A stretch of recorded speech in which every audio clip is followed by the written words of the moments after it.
Good, good afternoon, everyone. It's July 9th, and we're starting our planning board meeting. Hope everyone had a great holiday weekend. This afternoon, we'll start with item 1A, adoption of resolutions. We have 7. All board members can vote. The first is Mahon Village Preliminary Plan. The second, Mahon Village Forest Conservation Plan. The third is Clarksburg Town Center Preliminary Plan Amendment. The fourth is Cabin John Section 1 Preliminary Plan. The fifth is Cabin John Section 1 Site Plan. The sixth is Tevis Place Mixed Income Community Housing Community Plan Staging Allocation Request. And the last is Pike and Rose Phase 2 Building 2 Site Plan Staging Allocation Request. Do I have a motion to approve of these 7 resolutions? Move to approve the 7 resolutions. I second. All in favor? Aye. Aye, the ayes have it, 5-0. The next is item 3, regulatory extension requests. We have 4 this afternoon. The first is Wheaton Lane subdivision preliminary plan and final forest conservation plan extension request number 3. The second is Forest Glen Kimball Place administrative subdivision extension request number 5. The third is Greenbrook Drive administrative subdivision regulatory extension request number 3. And the last is Earnshaw Preliminary Plan Regulatory Extension Request number 1, where staff is recommending approval of each of these extension requests. Do I have a motion for approval of these 4 extension requests? I'll move that we approve the 4 extension requests. Second. All in favor? Aye. Aye. The ayes have it, 5-0. I will take a 1-minute break and start with our next item, which is item number 5, Poplar Grove Sketch Plan Amendment, Preliminary Plan Amendment, Site Plan, and Forest Conservation Plan, where staff is recommending approval with conditions of each of these. Thank you.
Good afternoon and welcome back. We're on item number 9, Poplar Grove Sketch Plan Amendment, Preliminary Plan Amendment, Site Plan, and Forest Conservation Plan, where staff is recommending approval with conditions to each of these.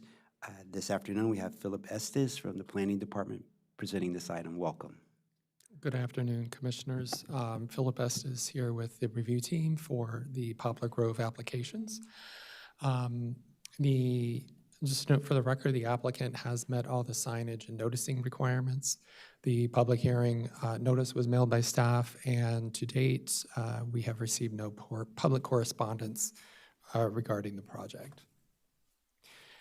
You can see here, this is an aerial image of the subject property. It is 27.15 gross acres of mostly undeveloped land. There is a historic cemetery present on site, which is identified there in red. The property is located north of Father Hurley Boulevard and east of Century Boulevard. To the west of the site are townhomes. To the east, as you can see, is the I-270 corridor. And to the north is an existing office building for Viasat Communications. Zoning of the property is commercial residential, and it's also under the Germantown Transit Mixed-Use Overlay Zone. To the north and northwest are CR zones. To the east is R30, the townhouse community. To the south is also CR, and to the west is I-270. Just a note about the existing approvals. This image here is the existing sketch plan concept, which totals 1,206,000 square feet of total density, 686,000 square feet of residential, and then 520,000 square feet of commercial density. And you can see here what was originally proposed for the overall plan would have had offices, residential mixed-use, townhomes, additional retail, and a future CCT station. As you know, the CCT transit line and the stations are no longer planned.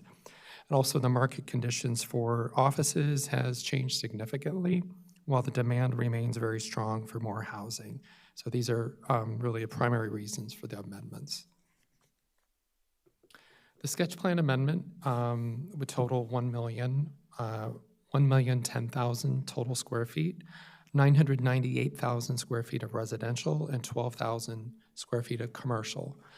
The applicant proposes a mix of townhomes and multifamily units, which are biplex and 2/2s, and I'll get into that in a little bit, and then a little bit of residential mixed use.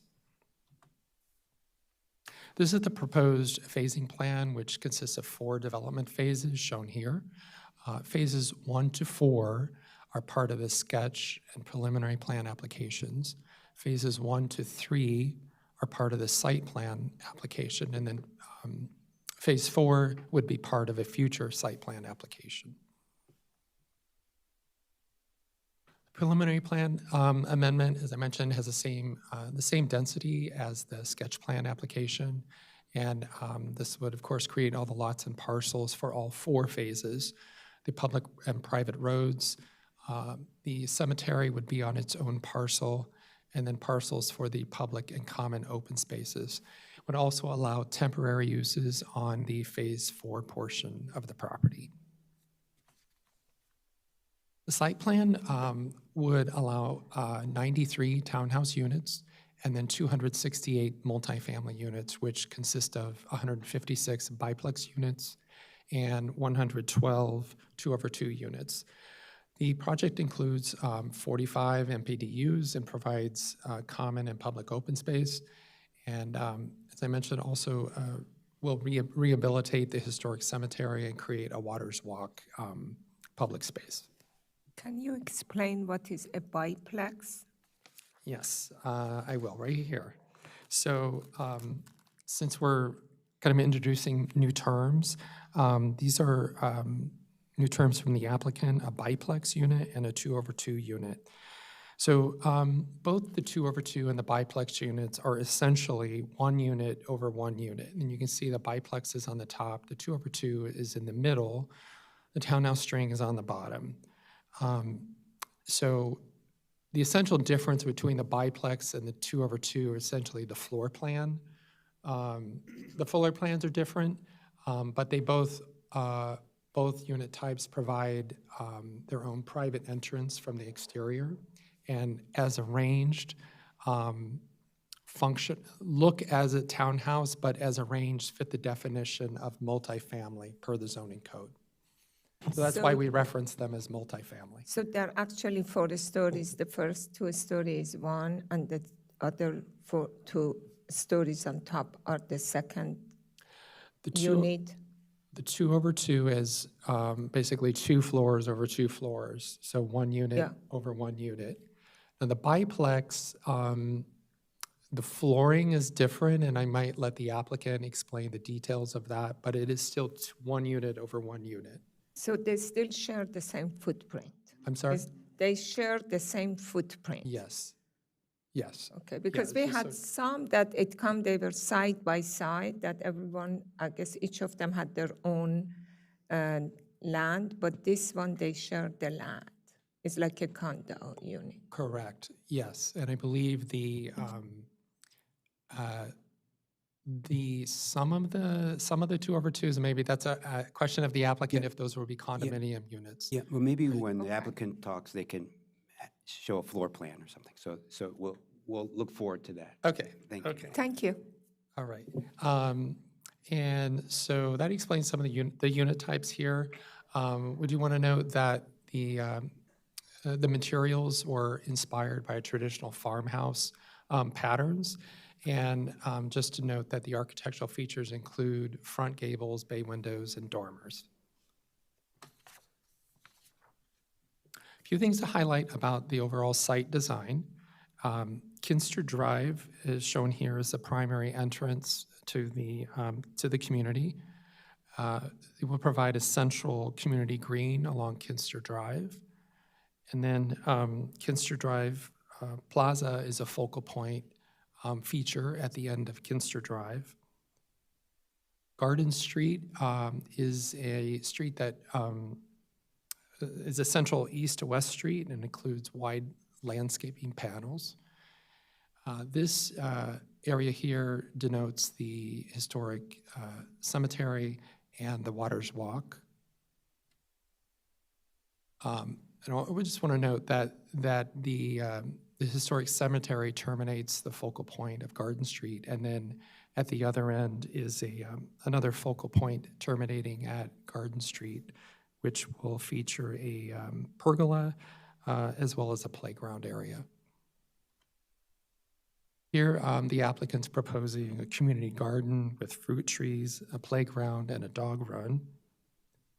There's also a fitness trail that extends across the site, and then that's the property that will be part of a future site plan application.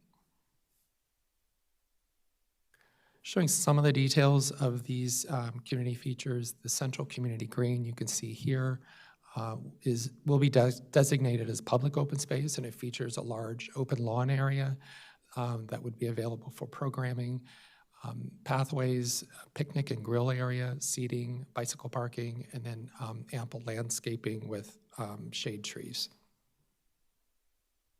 The community green, which was at the rear site, is also public open space that will feature a community garden and fruit orchard, a playground, dog run, benches, and shade trees. The plaza focal point at the end of Kinster Drive, seen here is in plan view, will be a landscape plaza with a footbridge over a planted bioretention facility. It also provides shade and ornamental trees and seating as well. And the other focal point at the end of Garden Street will provide a pergola and a playground with an open lawn and shade trees as well. As I mentioned, the applicant will be rehabilitating the Waters Family Cemetery and the creation of Waters Walk. So this is a rendering that shows the cemetery on the left-hand side in the grassy area. From that point to the right is Waters Walk, which will be a landscaped area with trees, seating, and spaces for community gathering. And in this rendering, you can also note the architecture, the materials and colors, and this, I believe, are the biplex units. Just to note, the parking lot that you see here in the lower portion is really here just for concept purposes. That's part of the Phase 4, which is not included as part of the site plan. This is another view of the Waters Walk looking towards the cemetery. A little bit further in towards the cemetery. And this is a view from within the cemetery. We do want to note that these are not the actual headstones and are conceptual, really just to show context. And additionally, the ultimate appearance of the cemetery may be different as the applicant continues to refine that with the HPC and also develop a long-term maintenance plan. We'll transition to transportation. Thank you, Philip. For the record, this is Justin Ivan with the Transportation Plan Division, and today I'll be discussing the transportation element of the subject application. So to start off, the proposed development will help vehicular access and pedestrian access through 3 curb cuts along Century Boulevard, a county-owned and maintained public town center street with a master plan right away 100 feet per the master plan of highways and transit ways. The project will create a network of public streets, except for the loop street along parcels B, C, and BD, which is illustrated with the yellow star on screen, and the alleys. Those will be privately owned and maintained. As you can see on screen, Garden Street, as previously mentioned, which is the orange line, is the main spine street connecting the entire development from east to west. And then Street A, red line, Kinser Drive extension, which is the green line, and then Street D, which is the purple line, connect the Garden Street and allow access in and out of Century Boulevard. In terms of frontage improvements along Century Boulevard, the applicant is responsible for constructing an 11-foot wide asphalt side pad separated by a landscape street buffer, except for the segment along the pond area, which is illustrated by the blue star on screen. Due to several constraints, the applicant will provide a fee in lieu of construction for this segment to cover the cost of installation in the future. Now, to provide a little bit more of detail on the street configuration, as previously mentioned, Garden Street, which is the orange line, connects the development east to west. And as you can see in the cross sections on screen, it will be built to neighborhood street standards, featuring 10.5-foot wide travel lanes, 6-foot wide sidewalks with landscape street buffers on both sides, a garden street for public open space, and along some of the segments of the street, on-street parking.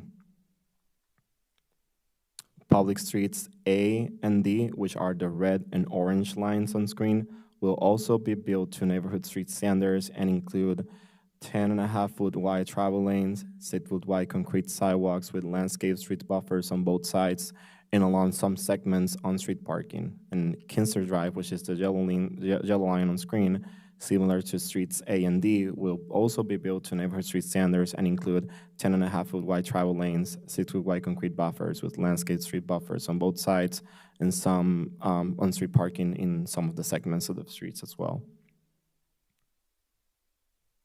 And finally, private streets A, B, and C, which are the red, purple, and blue dotted lines, will also be built to neighborhood street standards and include the same as the other streets, which are like 10.5-foot travel lanes, 6-foot wide concrete sidewalks with landscape street buffers, and along some of the segments on-street parking. Under the existing approval, the applicant conducted a transportation impact study addressing local area transportation review guidelines. This TIS took into consideration, of course, a more robust proposal and had a number of upside improvements as their part of the mitigation responsibility. The applicant requested to revise the previously approved TIS to determine if these were still required, considering the decrease in density. Based on the findings of the revised TIS, planning staff and MCDOT determined to waive 5 of the 6 previously approved conditions for the upside improvements. As summarized on screen, conditions 15A, 15C, 15D, 15E, and 19 were deemed unnecessary, and therefore we support the removal of these conditions. However, planning staff and MCDOT are in agreement that condition 15B is a critical component for the project and the surrounding areas. To this end, we are recommending keeping condition 15B, which will enable the applicant to install a traffic signal at the intersection of Kinser Drive and Century Boulevard. Just to provide a bit of context regarding condition 15B, as part of the traffic impact study resubmission, the applicant conducted a signal warrant analysis at the Century Boulevard and Kinser Drive intersection. The warrant study concluded that the signal warrants are not met and therefore a traffic signal is not needed at this intersection. As a result, the applicant is asking for the removal of this condition. MCDOT and planning staff do not agree with this assessment and do not support the removal of this condition for several reasons, the first being safety. As you can see on the exhibit on the screen on the left, this is a wide roadway with a total of 6 travel lanes and posted speed limits of 35 miles per hour. And now, for a motorist perspective, if a car needs to do the left turn into the side, or a right turn out of the site, it will need to cross several travel lanes before being able to enter the site. Further, if a car wants to go straight out of Kinser Drive, it will need to cross a total of 6 travel lanes, which clearly creates a safety hazard for motorists. Now, from a pedestrian standpoint, it is even more appealing. Not having a traffic signal here will mean stripping away the opportunity for pedestrians to have a signalized crossing, which will allow them to enter and exit the site in a safe manner in a place that has been deemed with undesirable crossings under the pedestrian level of comfort map. Based on the aforementioned reasons, planning staff and MCDOT is requiring the applicant to install the traffic signal at Kinser Drive. And now I'll turn my part to Molly's statements. Thank you, Justine. For the record, Molly Stamets with the Environment and Climate Division, and I'll be talking about some of the environmental considerations for this project. So given the location of the project, a traffic noise impact analysis was prepared by Phoenix Noise and Vibration on April 29th, 2026.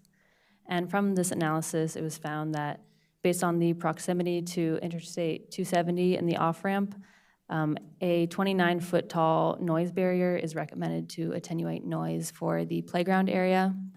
If you look on this image, the proposed barrier is represented in a dashed black line on the top upper left of the screen, and the playground is represented in that rectangle below. The community park nearest the I-270 off-ramp will be partially impacted by noise above the recommended noise level. If you look towards the center of the project, the upper center, that rectangle there. But due to the topography of the site, an additional noise barrier in this location would cause crowding, and since the space is narrow, it could create a canyon effect.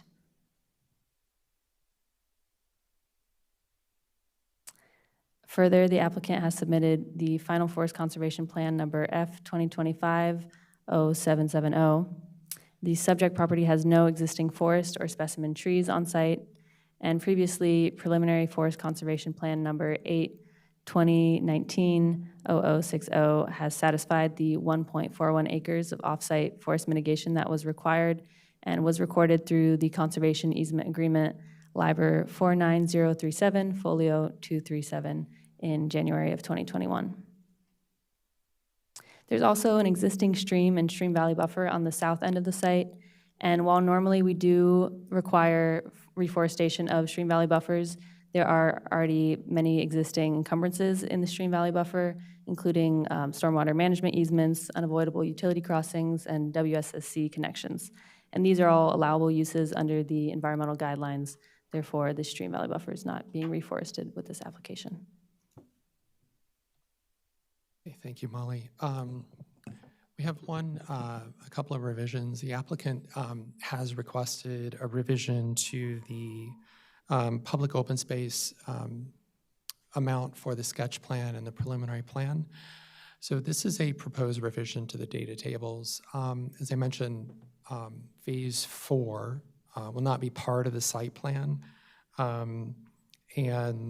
So this request removes that public open space component from phase 4. It would reduce for the sketch and preliminary plan, the public open space from 142,000 to 135,000. The total combined open space of public and common equals 29%. These are well above the minimum 10% required. Also, the public benefit points remains above the minimum 100 at 112 points. So staff supports this revision. And just to mention that the open space will be reviewed as part of phase 4 if that future application comes in. And the second revision is the applicant's requested for condition number 21. This is actually part of an existing condition under the preliminary plan. So this would be carried over to the amendment, allowing rough grading and stockpiling on site. This is really, given the grade differences across the site and the redevelopment, a significant amount of fill would be required. So this revised condition would allow the applicant to store fill on site as it becomes available from other projects and locations. And it would ultimately be used for the development on site. And staff supports this revision too. Staff's analysis finds the project substantially conforms to the master plan and satisfies all applicable development standards, codes, and regulations, and therefore recommends approval of the Poplar Grove applications. This concludes our presentation. Thank you, Mr. Estes, for your very thorough and clear presentation, you and your team, so thank you very much. So now, would the applicant like to come up and provide a presentation?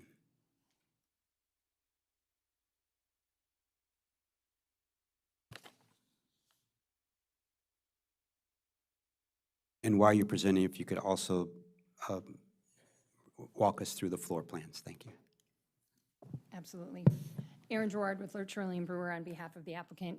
That's why I took a moment to come up here. I wanted to make sure I got the description right. I don't know that we have floor plans available, but just to describe to you what the 2/2s and the biplex are. And I think just globally, that's what makes this project really exciting, is these are unit types that we haven't traditionally been seeing in the county, and they're going to provide housing for a certain layer of affordability that we haven't seen before. So I just kind of wanted to get that plug in. The biplex units are 1.5 over 1.5. So the first floor is a garage that has 2 cars per unit. And then you go up, there's stairs that go up. One goes all the way. It kind of skips that second floor and goes to the third, where it shares living space there and then the top floor. The other one just goes up 1, and it has that floor and then shares a half on the next level. Can I ask one question? Sorry to interrupt. No, but it's okay. this kind of gets back to the point before about where do these units fall within code? And I'm curious about the parking requirements. Like, do they effectively fall within townhomes type parking requirements where it's 2 per unit, or is it They're different? technically multifamily. Technically multifamily, so Yeah. So it's, and multifamilies by bedroom, so it is a little different, but in this Yeah. case, it doesn't really matter because we're still providing the parking that the code requires. yeah. So in this case, parking on the ground floor, and it's a total of, 4 stories. So you Four. have parking, then you have 3 Yeah. living stories above. and how many parking spaces per unit are you So in the proposing? biplex, there's 4. For And then biplex, okay. and somebody, 2 per unit. 2 per unit. And then in the 2/2s, there's garage that has 2 spaces, 1 per unit. Uh-huh. And then there's exactly what it sounds like, a 2-story house on top of a 2-story house. Yeah, Does yeah. that make- So is the 2 per unit for the biplex, is that, because it's a per bedroom calculation, was that actually the minimum required, or was this just was this your It proposal was based more on that what the you think? design dictated what would fit, and Yeah. it happens to fit with what the code requires for multifamily. Okay. If that makes sense. So the parking was not driving the design, it was the design that was kind of driving the parking. Okay, got it, yeah, thanks. Can you just go over the biplex again? So on the ground level, there's the parking, correct? There's a garage, yes. And then you go up to you go indoors, and then one goes to the 3rd floor. So Yes. then so their So unit is the they 3rd. own half the 3rd floor and the 4th floor. The other person owns all the 2nd floor and half the 3rd floor. I see. Yeah. So they're basically a smaller unit than the 2x2? Yes, so they would be smaller than the 2/2. Okay. Okay, and would they be able to be condoized? They'll have to be condo because And- the and- ownership is vertical. Okay, and then these will be rental or ownership? They're all for sale. The They're all entire project right now is They're all, envisioned okay, as for sale. great, great. Thank you. Of course. Yeah, I should say I'm happy to see some for sale because we need to offer some for people to own house rather than own rental. Yeah. Right. Yeah, and like I said, this will have a little of something for everybody because of all the different unit types. Are they 3 bedrooms, all of them? I think some are 2. Some are 2 and some are 3. So the smaller unit are 2 bedrooms and the larger ones are 3 bedrooms? Okay, Thank you. You can come up too, so you're. Good afternoon. I can only go so far with my knowledge. Good afternoon. I'm Ines Vega from Vega Development Group on behalf of the applicant. We've been before you recently with, at the end of last year with Mouse Cupola. We got that plan approved. We actually just got a grading permit, and it contains this 1.5 over 1.5 biplex unit, very similar to the one we have here. We've changed the architecture to match the requirements of this zone, or this area. And so to answer your questions, we've determined, we approached this project as we did Miles Cupola, trying to fit a wider range of affordability within market rate units. And that's why we developed concepts that would allow for 2-bedroom units that are slightly smaller, could be more affordable, but maybe it still needs a 2-car garage. Actually, I believe we have the option to, and have discussed with staff at staff's request, the option to convert one of those garage spaces to livable space if the owner decides to, and kind of prioritize their needs as things get along. So are they still, all of them 4 stories, but the biplexes, they have garage underneath, and the 2x2s, they don't have garage? They do have garage. So how come then they are both 4 All of the stories? all of the units, market rate units here can be up to 4 stories. The townhouses included have the option to have a loft level. And they are just configured differently in the width and length to allow for that different product. The 2/2s typically have a full driveway length in most cases on this project, and that allows for another car to be parked in that driveway for the owner of each unit. So it's just, again, we're trying to hit a wider range of buyers with pricing and options to accommodate more people and hopefully have more homeowners in our county. So is there any more parking available for visitors, or if someone has more family members? Yes, we did exhaustive parking studies and analyses with staff and went back and forth. So a lot of the space is within the alley spaces. We have some parking areas, as well as in making sure that the on-street parking that actually also helps for these streets to have slower traffic moving through them and make them more pedestrian-friendly are present. So we definitely had an extensive conversation with staff, and we reached a point where I believe everybody was satisfied. Okay, thank you. Is there a rule of thumb for on-site parking when you have all these townhomes? Like, do you have any sense? This is Justine, for the record again with the Transportation Planning Division. No, for on-street parking, off-site parking, there is no requirement, but we do explore opportunities to provide parking for visitors. And in this case, the applicant and we work with us and MCDOT to meet all the requirements to provide as much parking as possible for visitors and people visiting from outside. Yeah. Okay. And then last question about you talk, 2 questions. How is then the 2/2s? Are they side by, so describe going into the building and how do you get the 2/2s? Okay.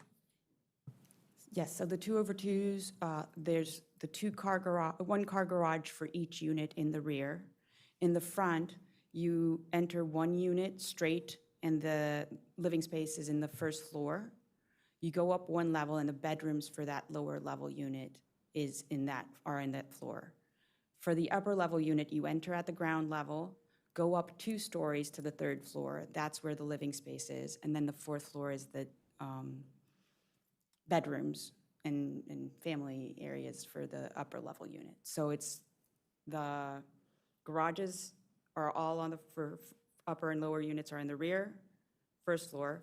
Front of the unit, of the lower level unit, is the living space. And then bedrooms are either for the lower level unit on the 2nd floor or the 4th floor for the upper level unit third floor is living space for the upper Okay. unit. And then they said traditional farmhouse-inspired patterns. What does that mean? So that was done as bringing forward some of the original approvals through the sketch plan and preliminary plan that were in place before. And because of the history of the site, wanting to respect and appeal to the fact that this was the home of the Walker's family throughout history, so, and with the cemetery in place. So that's where the farmhouse architecture comes through. And we tried to incorporate, again, those gable elements and other elements. Thank you. So I did have a couple other things to hit. I was remiss, I should have started by thanking staff. I wanted to say what a long effort this has been. We actually initially had conversations with Robert and Patrick over 2 years ago on this project, and just saying, you know, obviously the approved office isn't working. What can we do? The sector plan is very specific. It's being updated now, but the existing one is very specific about what it wants to see on the site. And so we had a lot of conversations that ultimately moved this forward. Philip and company have been great. As he noted, I was pinging him even this morning on some of the conditions. So I really appreciate the responsiveness and all the efforts of staff. There were a number, as you can imagine, on a project this size, there are a number of issues to work through. You know, how does the fire access work in some of the public spaces? What are the turning radii of the road? So, you know, all the agencies really came together and we worked very hard to get where we are today, and we're thankful for that. So there is, as much as we've worked hard to get through all the issues, there is one issue that we were not able to resolve and that we're bringing to you today. You will see in your staff report, attachment F is our letter and Mr. Dryden's letter talking about the traffic signal that you heard about a minute ago.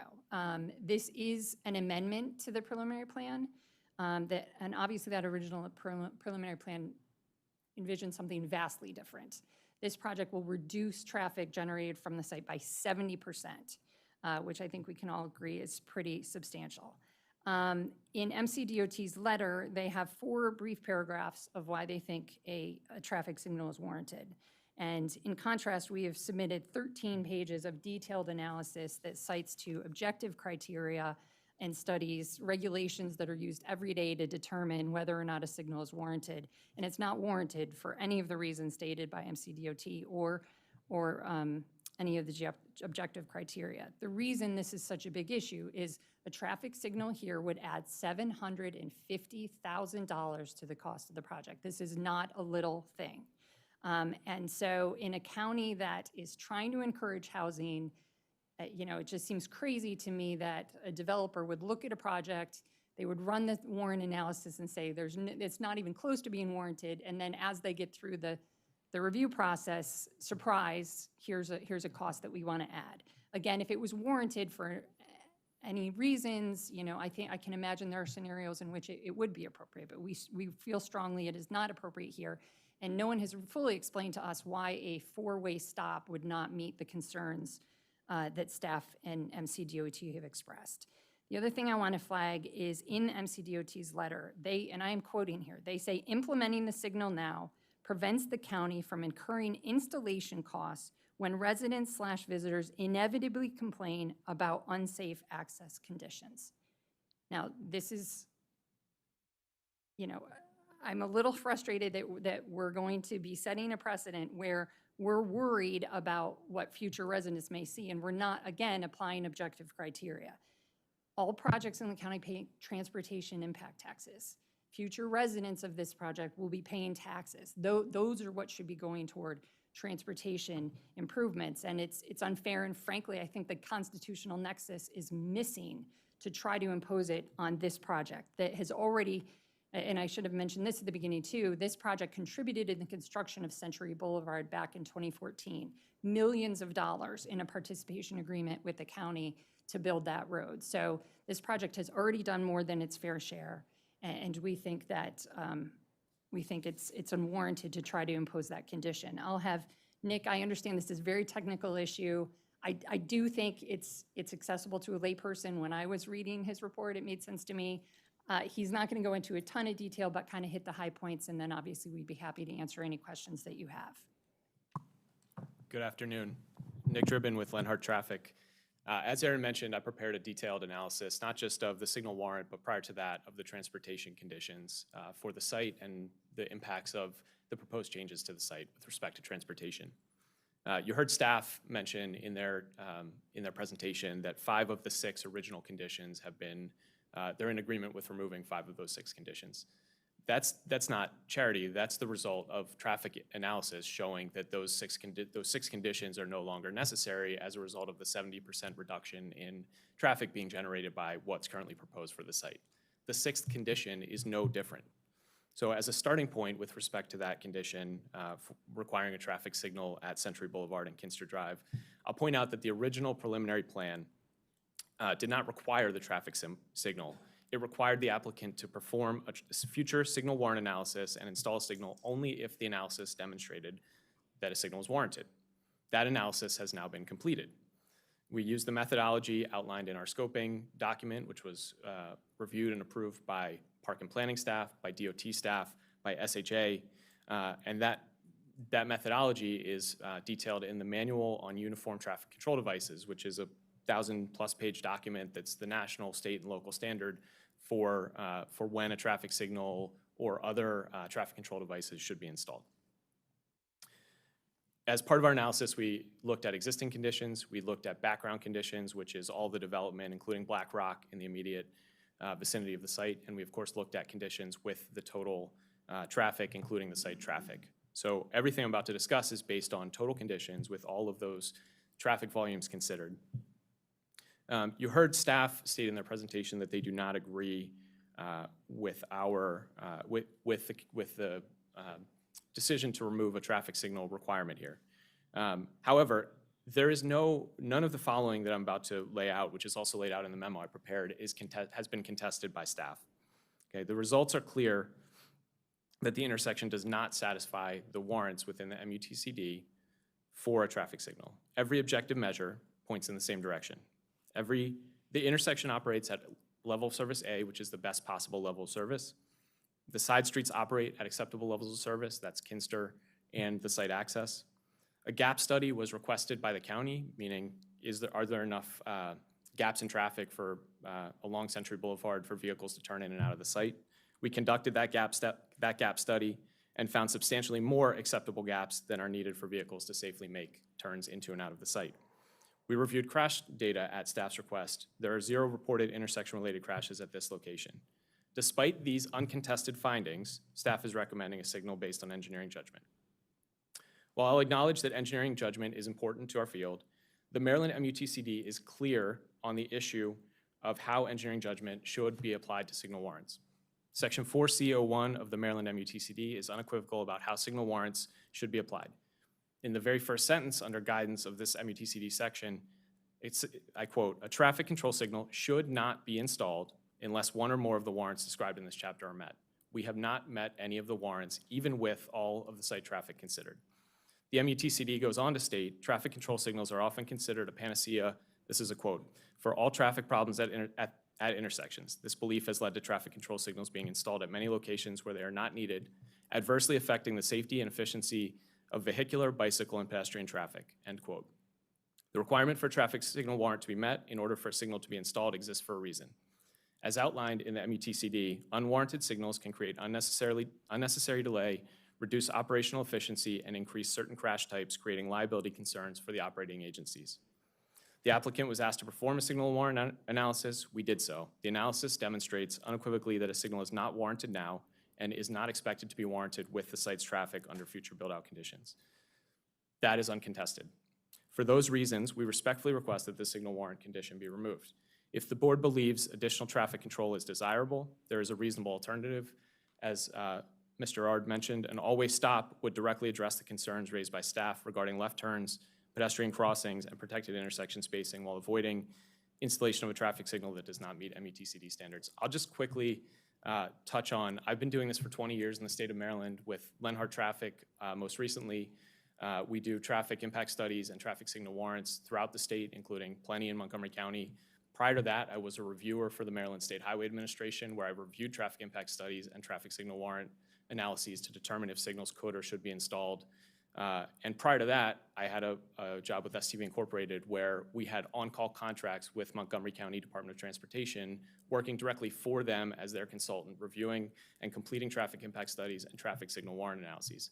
I have never in my 20 years seen a condition for a signal to be installed when the MUTCD warrant is not met. This is a first. I'm not saying it's never happened, but I have not seen it. So with that, I'm happy to answer any questions, but we would respectfully request that the signal not be required here. So why don't we ask MCDOT to come in and explain why they're still requiring it, even though the warrants suggest not? And then Vice Chair Linden had a question. Okay. Rebecca Torma, MCDOT Development Review Manager. I've been with Montgomery County for 11 years.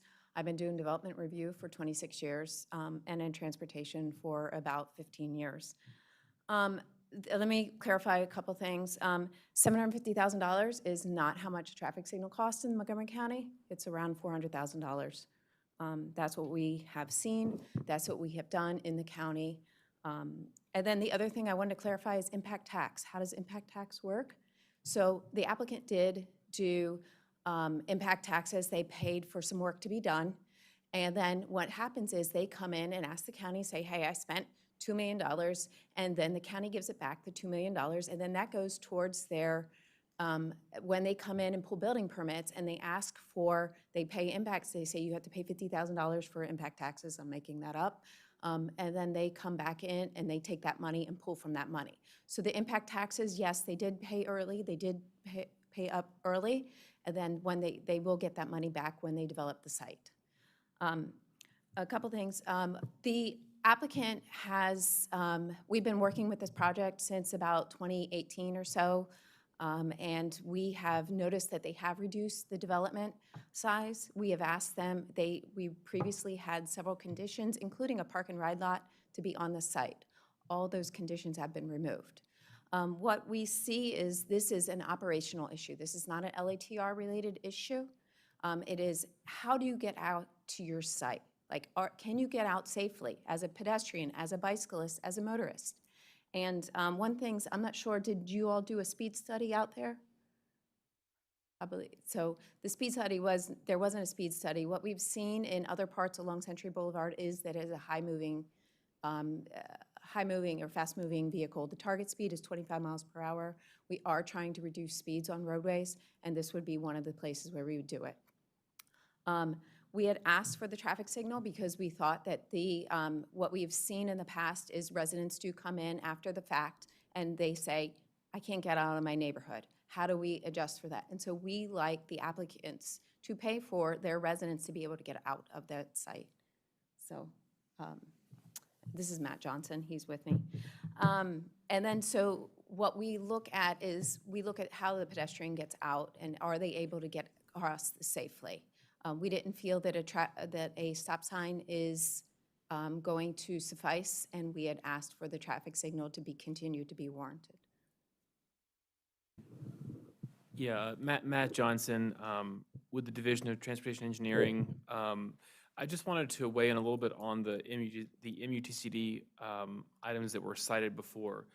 I think it's critical to understand that currently in Maryland we use the 2011 Maryland Manual on Uniform Traffic Control Devices. 2011 was many, many years ago, and there is a new, what the Federal Highway Administration calls 11th edition, or the 2023 edition of the manual that came out federally.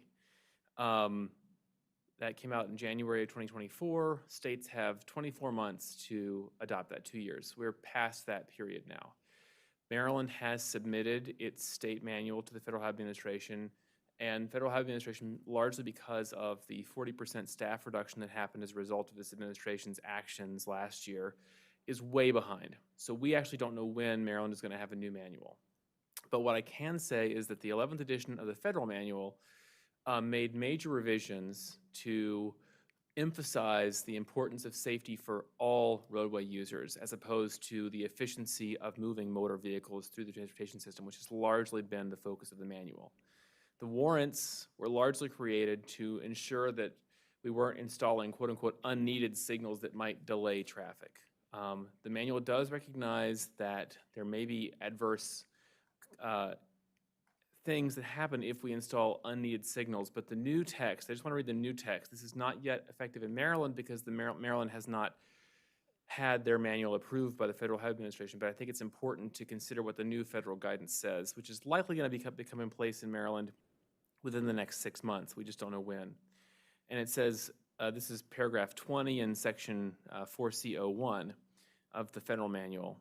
The safe and efficient movement of all road users is the primary consideration in the engineering study to determine whether to install a traffic control signal or to install some other control of roadway configuration. Installation of a traffic control signal does not necessarily result in improved safety in every case. In some cases, the installation of a traffic control signal at an inappropriate location could adversely impact safety for one or more types of road users. The purpose of the engineering study is to evaluate all of the factors that are relevant to the specific location. The satisfaction of a warrant is one of the relevant factors in the engineering study, but it is not intended to be the only factor or even the overriding consideration. Agencies can install a traffic control signal at a location where no warrants are met, but only after conducting an engineering study that documents the rationale for deciding that the installation of a traffic control signal is the best solution for improving the overall safety and/or operation at the location. So there has been a revision in thinking at the federal level in how we apply the warrants, and it's not solely about moving cars through the system anymore. That application is not yet effective in Maryland, so the text that was cited is currently the law in Maryland, but this new text is expected to be adopted in Maryland within the next 6 months, and I think it's important that we're using the most relevant data when it comes to looking at the manual as opposed to stuff that was published by the federal government in 2009. Actually, it was published in 2007, adopted in 2009 by the federal government, and then adopted by Maryland in 2011. So this is data that's 2 decades old, or what was cited is two decades old, and does not reflect the current state of the practice. Okay. Can I have an opportunity to respond? I mean, this is all new, so it feels like we should have an opportunity to respond to some of the. Please. Yeah, okay, thank you. I hear about that it hasn't been adopted yet.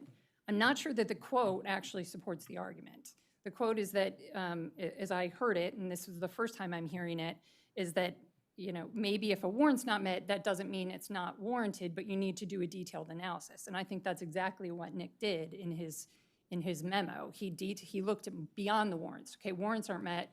You said that you were worried about pedestrians. Well, we looked at that. You said you were worried about crashes. We looked at that. You said we did go through all that. And again, I'm not hearing why a stop sign would not meet the same thing. Can I just say one thing to that point? Yeah, this is an extremely wide right-of-way where it's over 120 feet to crossing 2 lanes first, space, 2 lanes second. And I think if you talk to any pedestrian who engages in this kind of roadway, a stop sign does not necessarily make them feel safer trying to cross that distance of right-of-way. Just to say nothing of the compliance, potential compliance or adherence to stop signs, or how drivers would negotiate that kind of intersection when the stop signs are so far apart and the stopping distance is so great. So there's the negotiation that happens between drivers, but just from a pedestrian perspective, I'm not convinced that a stop sign would make a pedestrian feel safe at that intersection. I think Nick can address Yeah, that. I'm happy to speak to that. If I could just briefly, we'll come back to that momentarily. If I could just briefly respond to what DOT quoted in terms of the MUTCD. The warrants between the edition that the Maryland MUTCD is using and the 11th edition have not changed in terms of what those warrants are. One of them is specific to pedestrians. There's a pedestrian warrant. We looked at that as part of our analysis. It is not met. And that is under both the old edition and the new edition. Can you define which warrant that is? Yes, it's warrant 4, pedestrian volume. Which is? And it's based on the volume of pedestrians crossing the intersection. Currently? Projected. We looked at Projected it with pedestrians. projected volumes. Okay. Yep. But the warrant does not take into account crossing distance. I promised I would come back. I will Okay. come back to that. Yep. I'm not losing that. I just want to respond quickly to what was said before. The other piece, just quickly on that, is the new version of the MUTCD still has the same language stating that a signal should not be installed if a warrant is not met. That is still in the new version. And again, no warrants are met. Coming back to your question, Commissioner Linden, there is language in the American Association of State Highway Transportation Officials, AASHTO Green Book, which is a highway design manual that's used nationally, locally, state, discussing median widths. And I have it, it's in the analysis that I prepared. I'll quote it here for you. This is, quote, median widths over 60 feet are undesirable at intersections that are signalized or may need signalization in the foreseeable future. The efficiency of signal operations decreases as the median width increases because drivers need more time to traverse the median. It goes on from there to explain why, and I'm happy to read the rest of the quote, but again, it's included in what I prepared. But there's specific guidance stating that when you have a wide median, you should not have a signal. And so, the actual pedestrian crossings, we are proposing a protected intersection here. We've been coordinating with staff on that. We'll have enhanced pedestrian crossings in terms of markings, in terms of shortening those crossing distances. And so the actual sections that are being crossed, are not outside the realm of what would be comfortable to cross at a stop-controlled condition, in my opinion. So two other things just with the broader neighborhood. We've seen development applications just to the north of the site. I believe there's a large development to the north of Crystal Rock Drive with a lot of townhomes we talked about last year. There's more, sorry? Black Rock, I believe. Yeah, Black Rock, yeah. There's other things coming online in the area. You talked about projected volumes, but that's directly related to this particular development, right? Are you taking into account everything in the pipeline? Yes. This includes everything in the pipeline, based again on scoping correspondence with all three agencies. It includes Black Rock, it includes a couple of other nearby developments.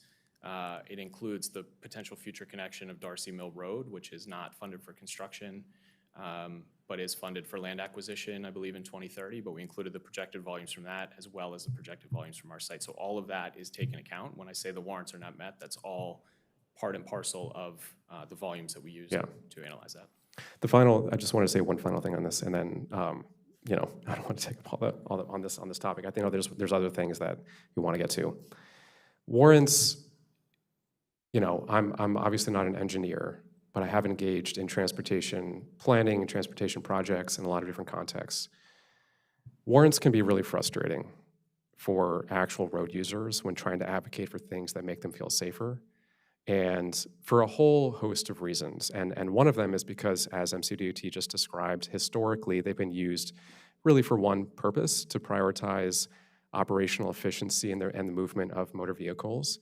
That's starting to change. And in fact, although it hasn't been adopted in a different context, some language around, say, stop signs has incorporated more subjective criteria instead of just objective historic warrant information to allow for stop sign consideration if pedestrian movements and bicyclist movements, are sufficient or are, conflict with other movements in a way that we would just want to prioritize safety, even if there's not the volume, even if there's sort of a intersection mismatch in terms of the allowability per the warrants. There are, that's where the conversation is moving. That's where the MUTCD is moving. And I think that's where we should move to. And if staff is saying that they feel like this intersection is not comfortable and looking into the future, it will present, real conflict situations. And to say, obviously we can't speculate about exactly what the specific concerns and what we may hear from future residents. But this type of intersection is not unusual, right, in this county. We've seen this in other places, and I'm personally not comfortable just saying, yeah, let's throw up a stop sign, call it a day, we'll hope for the best. I think that we really should be proactive about safety, and I understand the cost implication. It sounds like there's this misunderstanding between $400,000, $750,000. I hope it's the former. I really don't want to add that much cost to the project, but we're talking about people's lives. I mean, I think we need to keep some things in perspective. Yes, we have a housing crisis. Yes, we have an affordability crisis. But this is we need to sort of prioritize the safe entry and exit. Also hoping that lots of people walk and lots of people bike in this area too, along with all the new developments coming elsewhere in the area. So more people are going to be traversing Century Boulevard and crossing. So that's where I'm landing on this. I'm comfortable with staff's recommendation for the signal here for all those reasons. I understand what you're saying about the warrants and the objective criteria, but in my view, that's not the only consideration here. Okay. Other commissioners? Yeah, I have a question. I totally understand this additional cost. Is it going to go toward the impact tax, or is it going to be an additional cost? No, this is not, so impact taxes is for capacity improvements, and this is not particularly a capacity improvement. So, because it's an operational analysis. If the road were constructed with the traffic signal at that time, then it would have been eligible for credit, but it is not under the code eligible for credit.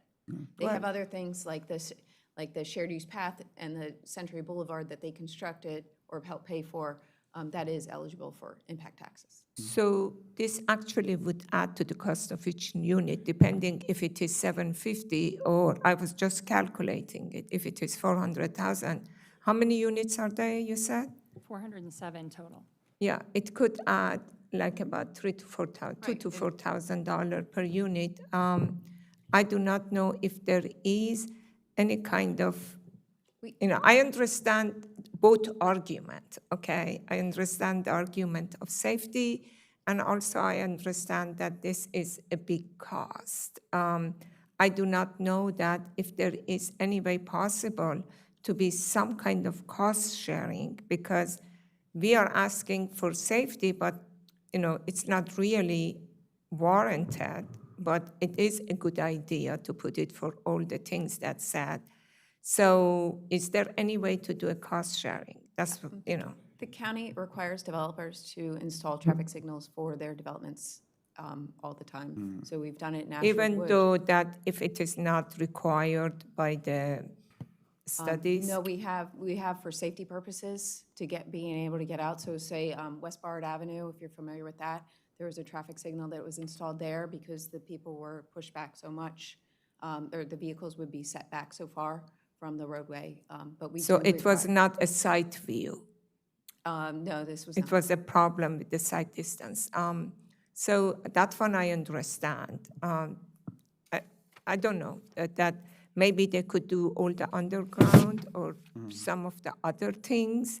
And when the traffic study, because I always hear that county government says that we just don't install these things unless that we test it out and see it's operational and see if there are issues. And I'm thinking that maybe it is a possibility that they do some of the underground, anything that can destroy the pavement or any kind of conduits or anything that could be done, they do it, and then make it easier in the future if it was warranted and they see that there are a lot of issues there, then they do that. That's what I always hear from county government, that we don't do it just because we are having a new. I don't think we're doing it just because. I think that we've talked to the traffic staff in our office, and they've agreed that it should be installed. But there is an alternative if you wanted to do that. They have to do some striping, the undergrounding the conduit. They could do, so they do undergrounding the conduit, the striping, and fix the curbs and everything and put everything in place so that when the traffic signal. Yeah, I'm just saying But that again, just the some county kind of doesn't have the compromise. funding for that traffic signal, so. Yeah, so that's a very good suggestion. Let me just say the start here. Seems like a wonderful project. I love the home ownership options. It looks like an attractive project. It's what we need at the site. So all good. So we're down to the signal. So it would be nice if there was like an incremental way to do this. You know, I don't know what that looks like, you know, because this project is done in how many phases? I don't know, 4 phases. And it seems like it's all about, it's about the money. And so, and I don't know if from a safety, you never, you know, like, these are 2 agencies, and this DOT and our team recommending one, and I don't, you know, safety is important, right? So I just want, is what there, if there can't be like an incremental, you put in the conduit and you put in, I don't know, is it, I'm not a transportation, but is it, you know, those hawk things, they wouldn't work here, would they? The hawks are for mid-block crossings. Mid-block crossing, okay, yeah, but I'm just saying, I don't know, if there's no incremental way you could do this, you know, because of, then we would have to go, I would, you know, I have to go with what was recommended, okay? Yeah. Please. Can I, just a clarifying question, I believe I'm understanding the applicant's argument correctly with regards to what was in the memo and what you were explaining here. I'm concerned with the signal, not having a legal basis, essentially. We don't have that. We would love to have adopted that by now. We would love to have. Also, I appreciate that there is an FHA that is not the one that I think of when I think of FHA. There's another one. But we don't have that in the things. We can't point to it other than to point to best practices currently within transportation, I think. And if I believe I'm understanding the applicant's argument, probably the point is pedestrian safety. I'd be more willing to accept at this point a different condition that improves the structure and engineering of this particular type of intersection rather than a signal at this point, given that we don't have a volume and don't have speed and don't have even a projected increase in vehicles, less concerned with pedestrians, 1 pedestrian or 100, I don't care that much. Cars are what I'm concerned about, and I think that given the alternative of a 4-way stop sign and the size of the median, and I'll defer to Commissioner Linden over here, I think with a 4-way stop condition, the size of the median gives less options for interaction with cars, but I'll defer to those that better know this. The signal indicates a limited amount of time to cross what is a fairly substantial space that way, whereas a stop sign allows for the pausing in the median and accommodation of additional vehicles stopping at the sign, and I understand concerns about compliance with that. But I'm still not entirely sure that we get safer with the signal than we do with the 4-way stop condition. And there's a legal question, there's the adoption question, but I'm still not convinced that we're safer with the signal than we are with a 4-way stop, given the current configuration and the development at this point. So that's my concern. My concern is also pedestrian safety, but the signal, given the size of the right-of-way. Wouldn't you just have more time to get across? Well, I'm saying that I you're. don't know how the signals are. Yeah, well, with the signal, you have to go between the time and the start of the signal. So you have to make the entire, I mean, I'm thinking about doing this with children and you know, strollers and the like, which is how I move across the county mostly. With a 4-way stop signal, you're interacting at each individual point of exit or entry with one individual. You have to cross that point of danger one time and then reset. I feel with the signal, I'm concerned that given the size of the right-of-way, you're having to cross the entirety of Central Boulevard under one particular time frame, or wait it out in the median while you do so. And I don't know, like I'm deferring to Commissioner Linden, who's more knowledgeable about traffic signal than I am, but I'm concerned that the signaling doesn't get us any safer than a stop does for navigating each interaction that you have with a car on the asphalt, essentially. And I think I sort of tend to agree with you. That's so strange. I'm agreeing with you, James. I agree with you a lot. But if the signal, there are 2 things. People get bored if the signal doesn't come and it's not enough cars, so they cross. If there is no stop, that creates more dangerous. And also it could interrupt the traffic if the signal is too long. And people just wait there and it doesn't happen. I think that the stop sign may provide more protection. This is pretty wide to do a refuge.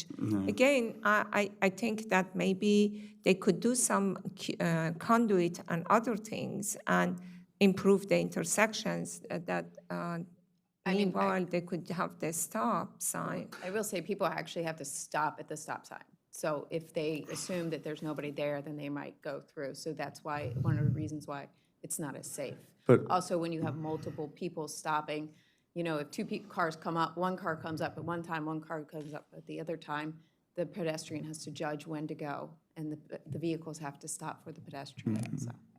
So there's no incremental, like just say there's no, I mean, there's, There is is there an incremental, again, what I mentioned, you know, the stop signs, you know, DPS would have to agree to the stop signs, but they have to fix, they're already fixing the ramps to make sure they're ADA compliant and the crossings and everything, and then they can do the conduit as well in there.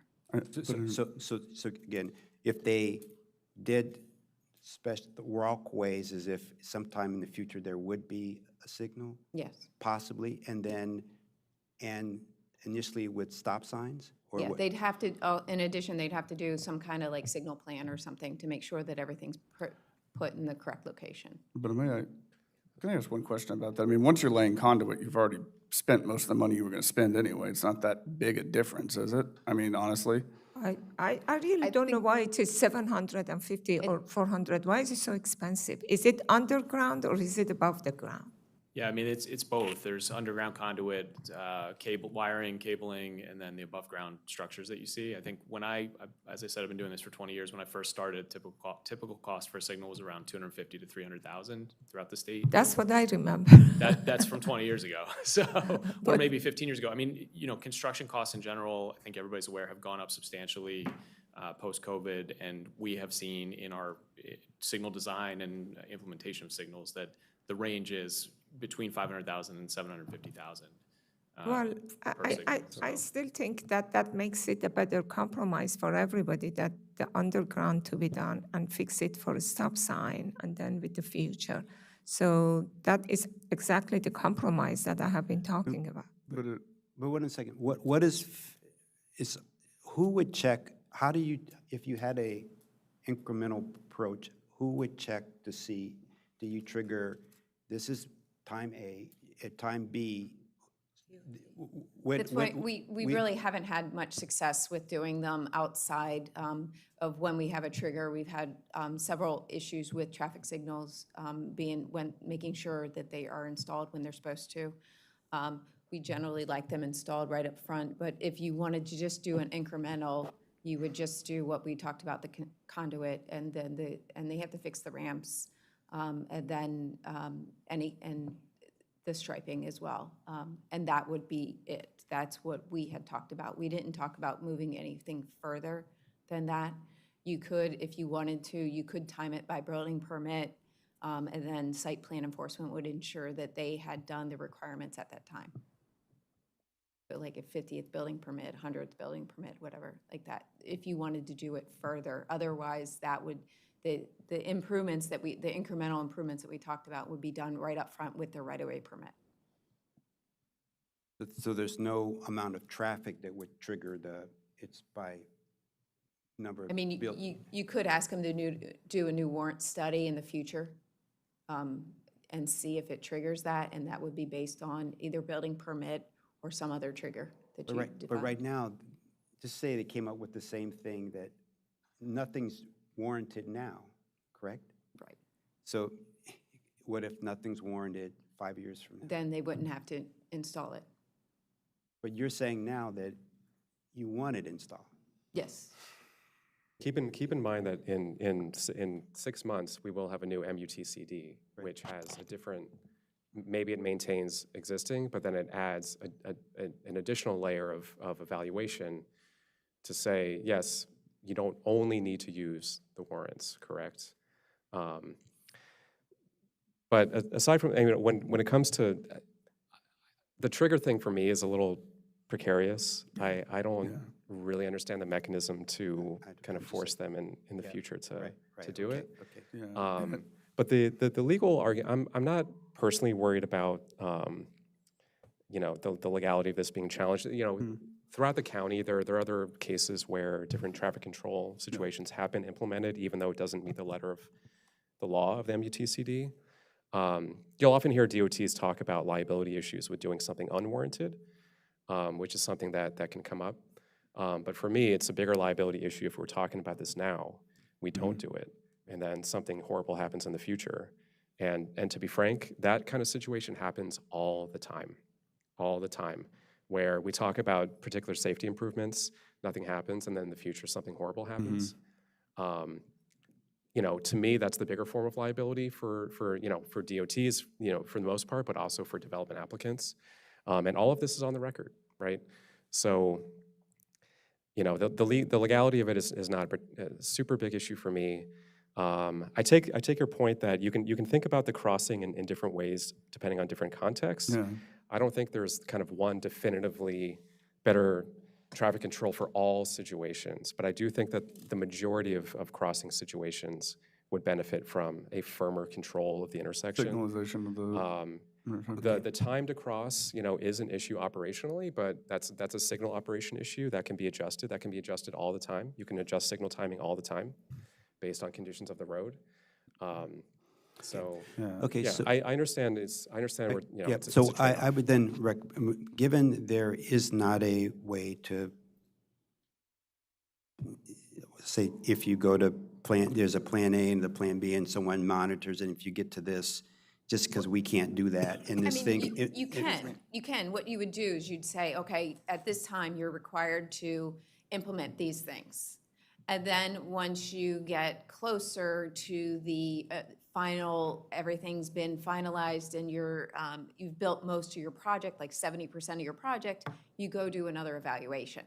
And if the evaluation says yes, then and MCDOT agrees, then you install it. If it says no, and MCDOT agrees, and they don't, like, it's based on building permit, basically, or something, I don't know, planning can weigh in. So, She's correct. We can do it at different stages. You can do it even at the use and occupancy, because before they get people to come, they can do another evaluation. And these are all written in the resolution, and DPS makes sure it happens. okay, so why don't we do this, because we need to move forward. Is there a timing that the applicant and DOT would be acceptable of when would trigger the next to do this final warrant, and in order to determine if this lighting needs to be put in? I mean, if not, we'll just go ahead and do it as in the staff report, because I want DOT to be, want you to be happy around this, because it's about transportation and it's about public safety, okay?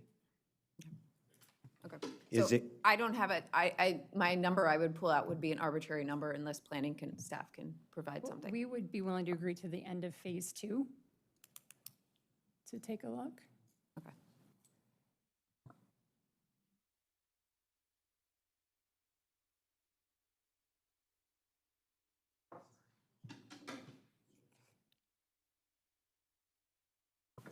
For the record, Richard Brockmeyer, Transportation Planning Supervisor over the regulatory team. So it seems like there could be a few options. One would be to have them reevaluate the signal warrant at a future stage. Another would be having them install a conduit or keeping what's in the staff report currently as a condition. I guess there's 3 options. I think the preference would be that we get the signal installed. If we're thinking that that is not the direction we want to take, I'd recommend, reevaluation at a future stage. We'd have to determine what that would be. We also have prepared an alternative condition if we just want to talk about that they install the conduit. So they do a lot of the work to be able to provide a future signal. The issue there is somebody else would have to actually install the signal. Right. May I ask a quick clarifying question? With the red lines across, is that I'm assuming that's estimated level of pedestrian comfort based on actual estimation of pedestrian comfort, or is that assumptions based on existing situations in the county? Like That is based on our pedestrian level of comfort methodology on what the existing pedestrian level of comfort is. And not great crossing that level, that extent of, I mean, I'd be more likely to support making sure Century Boulevard isn't 1.5 miles wide, but I think that'd do more than anything else, but I don't think that's on the table. Yeah. Okay, so what's... It is worth noting that the sector plan is being updated. I don't know what the sector plan is going to recommend for Century. I don't know whether it's going to recommend a road diet or what, but it's probably worth putting that on the table because it's going on right now. So why don't we just, yeah, thank you for that. So when, this is up, staff with DOT and the applicant. Either the two options on the table right now, either to do it now, put it in now, that it's done at, when would, if, as it is in the report, when would it be done at the time of, if it, as per the staff report, when would that light be in? At right-of-way permit, I believe, is how it's currently written. So that'd be at the early part of start of the project? Correct, yes. Okay, versus at maybe... You could do it at building permit, you could do it at use and occupancy, you could do it at use of occupancy of a specific number of Phase. units. Yeah, yeah. You do want it, you want it submitted with the right-of-way permit so that they don't have they plan for, because it does take a while to get everything, all the equipment and everything. I was going to add that. I think you don't want to get that late because if they need to do it, they have to do the underground. You don't want to do it at the end of it when they have already built. There could be a condition where you have the signal design done by right-of-way permit and installed by a certain building permit number or Yeah, use and that sounds, occupancy number. that seems reasonable to me. Yeah, so it's designed at the time of right-of-way permit, right? And it's installed by whatever you guys can work, is it in the phase one, you know, or at the certain use and permit? It's whatever you guys can. So what do you think is reasonable, staff and DOT? So just for clarification, the applicant would be installing it, correct? Yes. It's just a question of when they install it. Yes. And Is that what we're understanding, that that's the direction that it would be installed, but it's the timing as to when that? Yes. Well, we have to vote if that's the case. Well, I We mean, haven't voted yet. that was one of the options. Yeah. To me, it seems like the consensus is it needs to be installed, and it's just when is it installed? I don't have that yet. Okay. I do believe that there's to reevaluate at the time that we decide, probably for the right-of-way permit. And if at that time is needed, they install it. If it is not needed, my recommendation is that they put the conduit and put the stop sign. That's what I would like to vote for. I think the challenge in my mind of having a reevaluation period before the community is actually full of people and before other areas that have other developments are full of people is that the evaluation is likely not going to show anything different than what they're currently showing today. And so after they finish their project, I don't know what legal mechanisms we have at that stage to sort of come back in the future and say, hey, now the condition, I mean, I don't know, maybe I'll look to our lawyer colleagues over there to see if there's any sort of post-project mechanism to have them come back, but I don't see any pre-project completion difference in the evaluation that would happen. What about Can we some make a s- escrow? Can we make a suggestion? I mean, just if we're throwing out ideas. I think we could agree to, it has gotten a little lost. We are doing a protected intersection here, no matter what. So we would do the protected intersection, we would put in the conduit at the beginning of the project, and then we would study what is actually going on the ground at the end of phase two. That may tell us what happened with the sector plan. It will tell us what's actually happening on the ground, how many pedestrians are using this intersection. And then if we can agree that it's warranted at that time, then we would install. Frankly, that seems reasonable to me.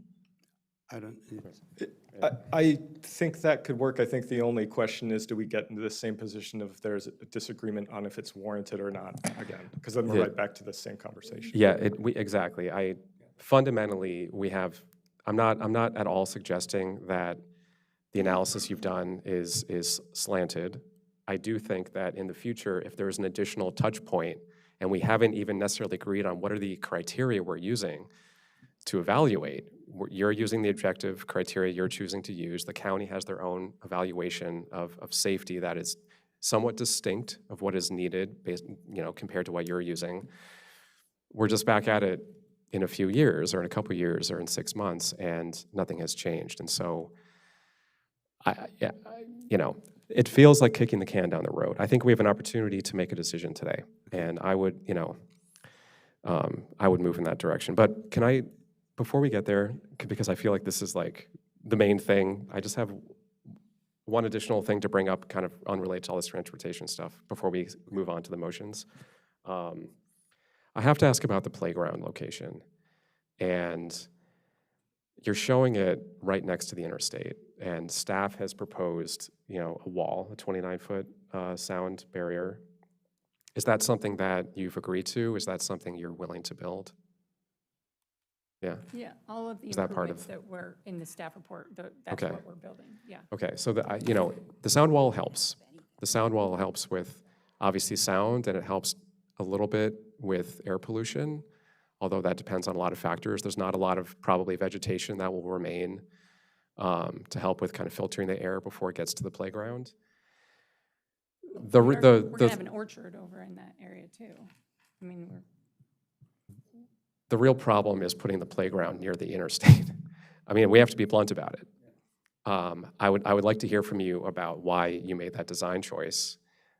We've talked about this in other contexts. We talk about this a lot in the context of the Clarksburg Master Plan and how much of a buffer we need from 270. This is a playground for 2-year-olds up to 12-year-olds. The most sensitive age for air pollution is kids. It's where it can trigger asthma, lifelong asthma, among other things. But it's harmful for all ages if you're close to air pollution. You're not going to find any greater source of air pollution than a 70-mile-an-hour highway that carries 150,000 cars a day. So yeah, if you could just go into a little bit, we're so far down the road now that it feels to me like it's not entirely fair to ask you to move it. But I would like to understand kind of the thinking about putting it there in the first place and how we got to this place where it's located right next to a highway. I'm happy to talk about it. So again, this is an amendment to the approved sketch plan. There's certain community elements throughout the site, like they were presented early on. There are 2 playgrounds on the community as well as the community green. We actually, in cooperation with staff and responding to staff's suggestions of how the open space should be used, we created the community green in the location that it is. It's meant to be an open, unprogrammed space where people can throw a ball, sit around, have a picnic. So the reason that one playground, and again, that's just one of the playgrounds. The other one is also close. The entire site is either close to the highway or to Century Boulevard. Yeah, but I think two playgrounds. The point is, you can protect the playground areas in other ways. And what you're showing here is sort of the least desirable design from a public health perspective for outdoor play areas. And we have outdoor play areas throughout the site. And again, this was the location of the original one of the original playgrounds on the site. yeah, So it is combined with an orchard and with in a community garden that isn't labeled on this exhibit, but in that other red area, within that area, the idea is to have a community garden. The kids, the adults can be in that area. Sure. And then also there could be a playground that can complement the use of the community garden. Yeah, I understand the use. The use is wonderful. It's great to have a garden. It's great to have play spaces and open spaces.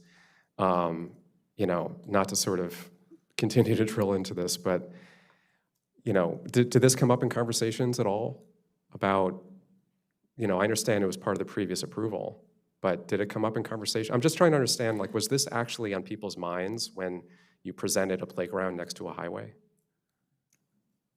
There is other elements that were discussed of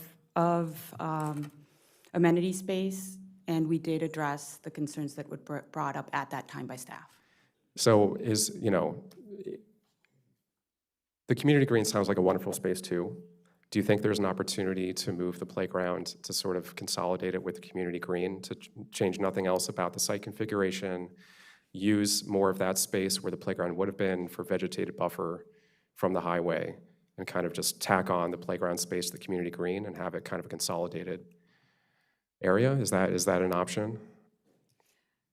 Because there are certain recreational points that each element meets, Sure. I'm afraid to say yes without knowing if the community green can be reduced in size to add a playground without still meet the requirements. For like open space, you mean? Yeah. Yes. How does staff feel about that? I'm certainly, we'd be happy to relocate the playground component if the if it can still rec kind of meet the letter guidelines of the are code. met. Yeah. Is that a possibility can we be flexible enough with the open space requirements to allow for a playground? This feels like such a no-brainer. I really hope you can say yes to this. Well, yes, staff is certainly open to that. But she's right. They do need to achieve a certain number of recreational points. But I mean, we can certainly work with the applicant to make sure that they comply with the rec guidelines. Can we just say this? I appreciate your. Can we say, Commissioner Linden, they will work with the applicant to see if they can make it, is that, because there's no guarantee, but and still meet the, is that work with the? We'll be happy to do that. And we can, staff can work on that in terms of a certified plan, just making sure that that's done, post-decision here. Yeah, okay. Mr. Chair. And again, this is and this would be the playground that is close to the northern end of the site. I just want to make sure, because we have two playgrounds. Correct. I don't see the second one on this site plan. It's not labeled, but it's next to the community park. Next to the community We park. also have a playground there. Oh, gotcha. So that's much further removed from the highway. You good? Okay. Chris, Ally Myers from Office of General Counsel, for the record. Just to clarify, I think for this proposed change to the condition, I would recommend adding a C to condition 29 of the proposed preliminary plan conditions that would memorialize the agreement to, before submittal of certified preliminary plan, for the applicant and staff to have those discussions about the playground, just so I know where to put it in the resolution. Okay. So can we just go back to the transportation? Are you okay, good. And thanks for being flexible with that. So you have any more thoughts on the wording or anything around the? The only thing, so you could do they'd install the conduit and everything with the right-of-way permit, first right-of-way permit, and then the traffic signal, if you wanted to have that installed, or did you want to have it installed, or did you want to have them reevaluate? If it's reevaluation, the condition usually would say, unless DOT, it would be basically DOT would make the final decision. And so again, you'd be back in the same place. So we could just stick with the other alternative that we had, which would be just the installation of the conduit and everything. So again, we'd be back in the same place, I guess. Richard? Yeah, I guess we still need direction on which direction, which direction you want to Well- take well- on, are they installing it or are they reevaluating? That's the primary question, I Well, think. what you just said is that what most likely is that you'll be back at the same place, and so when it just, they install it, okay? Because we're going around in here, and it seems as if, so you need to install, I would recommend that you install, given there seems like there are no well-defined way to do this, right? Because we'll be back in the same place. And the applicant needs to install it, and we just do it at the site, whatever the site, whatever, what do you, when you apply for your, it's part of. It would be a right-of-way A permit. right-of-way permit, yeah. Yep, and then in the future, it'd be nice if there were ways to do this where, I mean, if there could be some staging, but it just seems like right now that's not the place. You can do staging and everything of the condition. It's the question of who decides the final, who makes the final decision of whether or not the traffic signal installed. So if we disagree, and they disagree with our condition. Can you bring it to the board at that time? No, Just a question. See, if we stick to the same, criteria, we're gonna stay in the same place. Yeah. But we have to put a criteria that, is like a third criteria. If we are saying that in 6 months, the new, MTCUD is gonna come out, and we go based on what is in that publication, that is black and white. But if it is based on my DOT criteria and something else, then it's going to end up to the same thing. I thought what we are talking about, that we are waiting to get the new publication to be approved.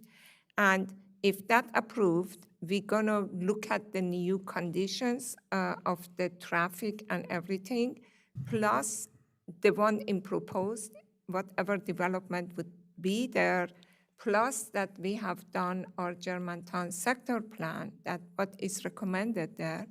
We're going to put all of those together, and then if it shows that it needs it, then we go. Yeah, I understand. That's what I thought we're going to do, and that's still my recommendation. I know, Commissioner Padoan, but then you just read the new standard that's going to be adopted in when? Isn't that what you just read was going to be adopted in 6 months? There's not a specific timeline, again.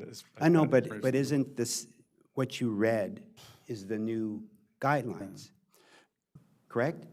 Yes, but we Yeah, haven't. is It- that it's new just- guideline requires to have, I heard that the new guideline does not require it. Does the new guideline that is supposed to be adopted require?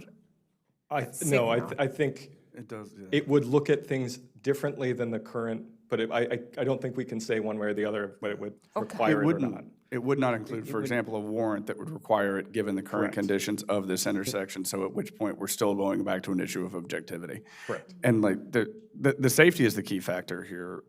If there's some criteria that we can establish that it would be, Safe. safer, like, I'm all for it, but at this point, I think I don't think there's enough conjecture, and I don't know if that gets us to any different place, given that a warrant is not coming from the new one. It will just give us to prioritize different things, and I'm already in and of myself here attempting to prioritize safety in the first place. Yeah, so my thing, either we just go ahead and approve of what is in the staff recommendation, or give the applicant an opportunity to, you got to do it, but it is installed at the X, so save you some time, and I don't know if it helps when it is installed, like after the 50th building permit or after, but you've got to do it. So that would be my recommendation. Go with the staff recommendation, or at the end of phase 1, but it has to be fully done. I don't know, and approved at the day 1. Does that make sense? Yeah,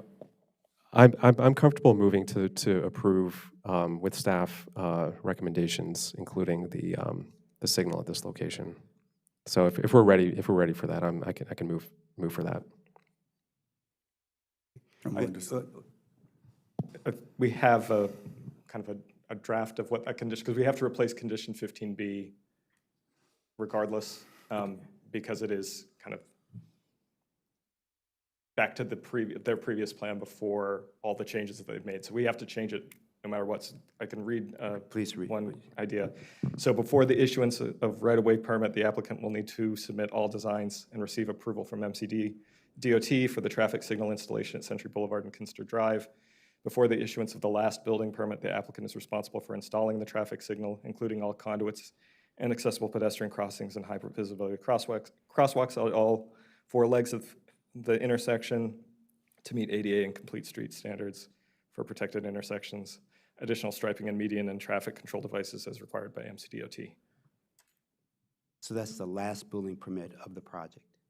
Yeah, for the installation. So they'd have to do the design at right-of-way permit and then install at the final building permit. Could I suggest that we tie it to a phase, because if Yeah. phase 4 never comes in, Yeah. then it would potentially not happen. So pick a phase of phase 2 or I'd say, Could we also propose some language, though, for reevaluation if things do change with the sector plan and something is recommended that's different? I mean, we don't want to install a signal and then have, there be a recommendation to take out a lane of traffic, and then the conditions are recommended to change.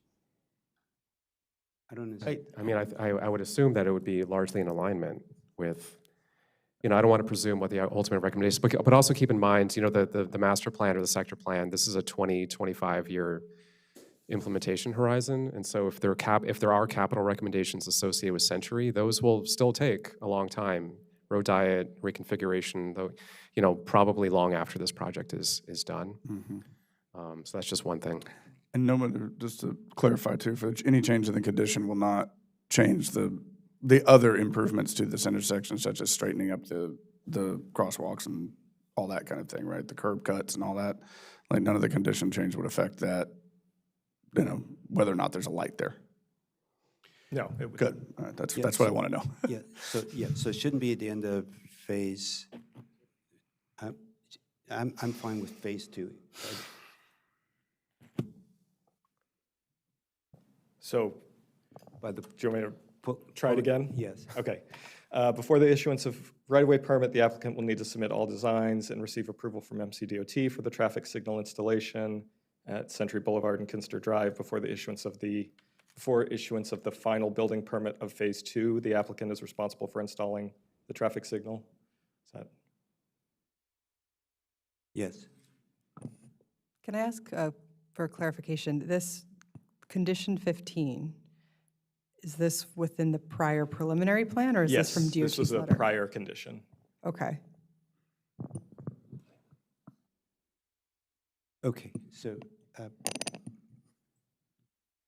how many, we have the sketch plan amendment, this preliminary site plan, and final forest conservation plan.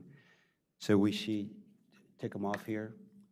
So is there a motion to approve the sketch plan amendment where staff is recommending approval with conditions? And then those are that you're talking about,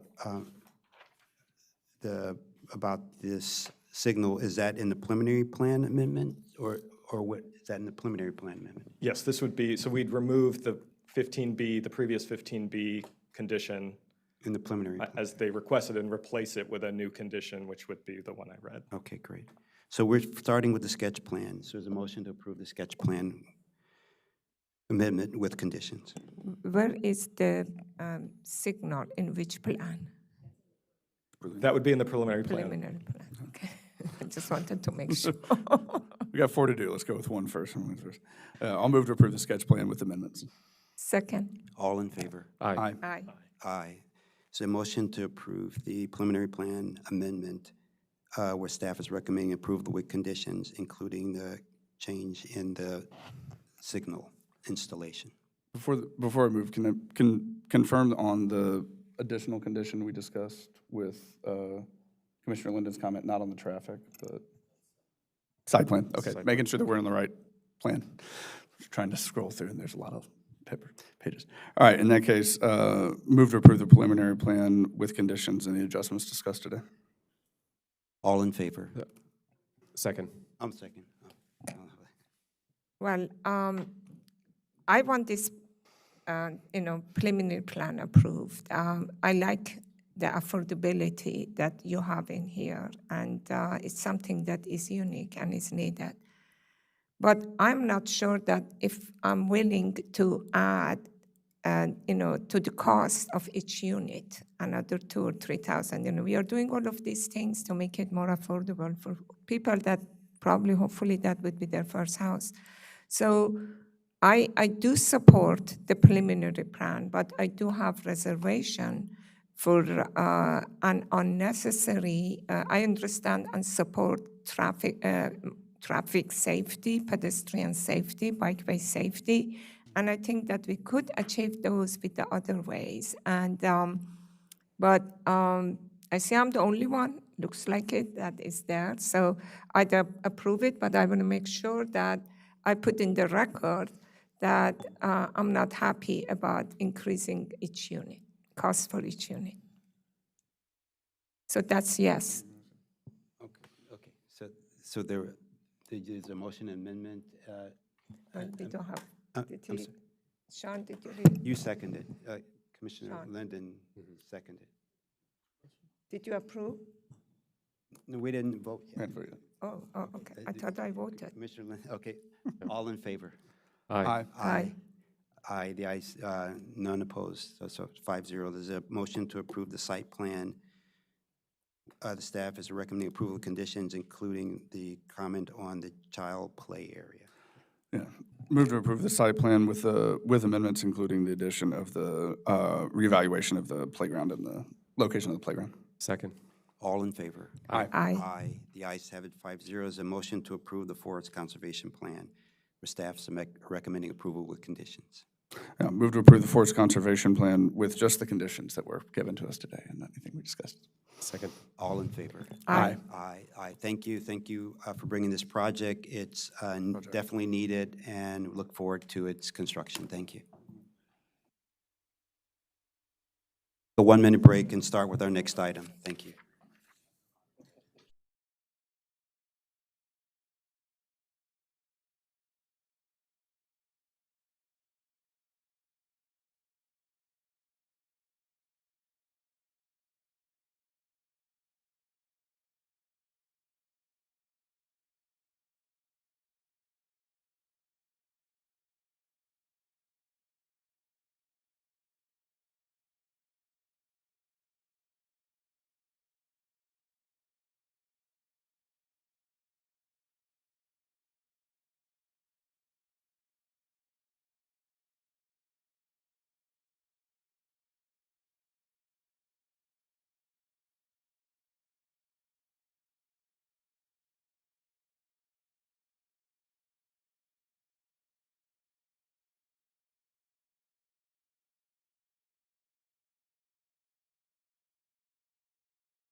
Good afternoon, everyone, and welcome back. We're on item number 7, Executive Boulevard Bike Lanes Mandatory Referral, where staff is recommending approve the mandatory referral and transmit comments to MCDOT.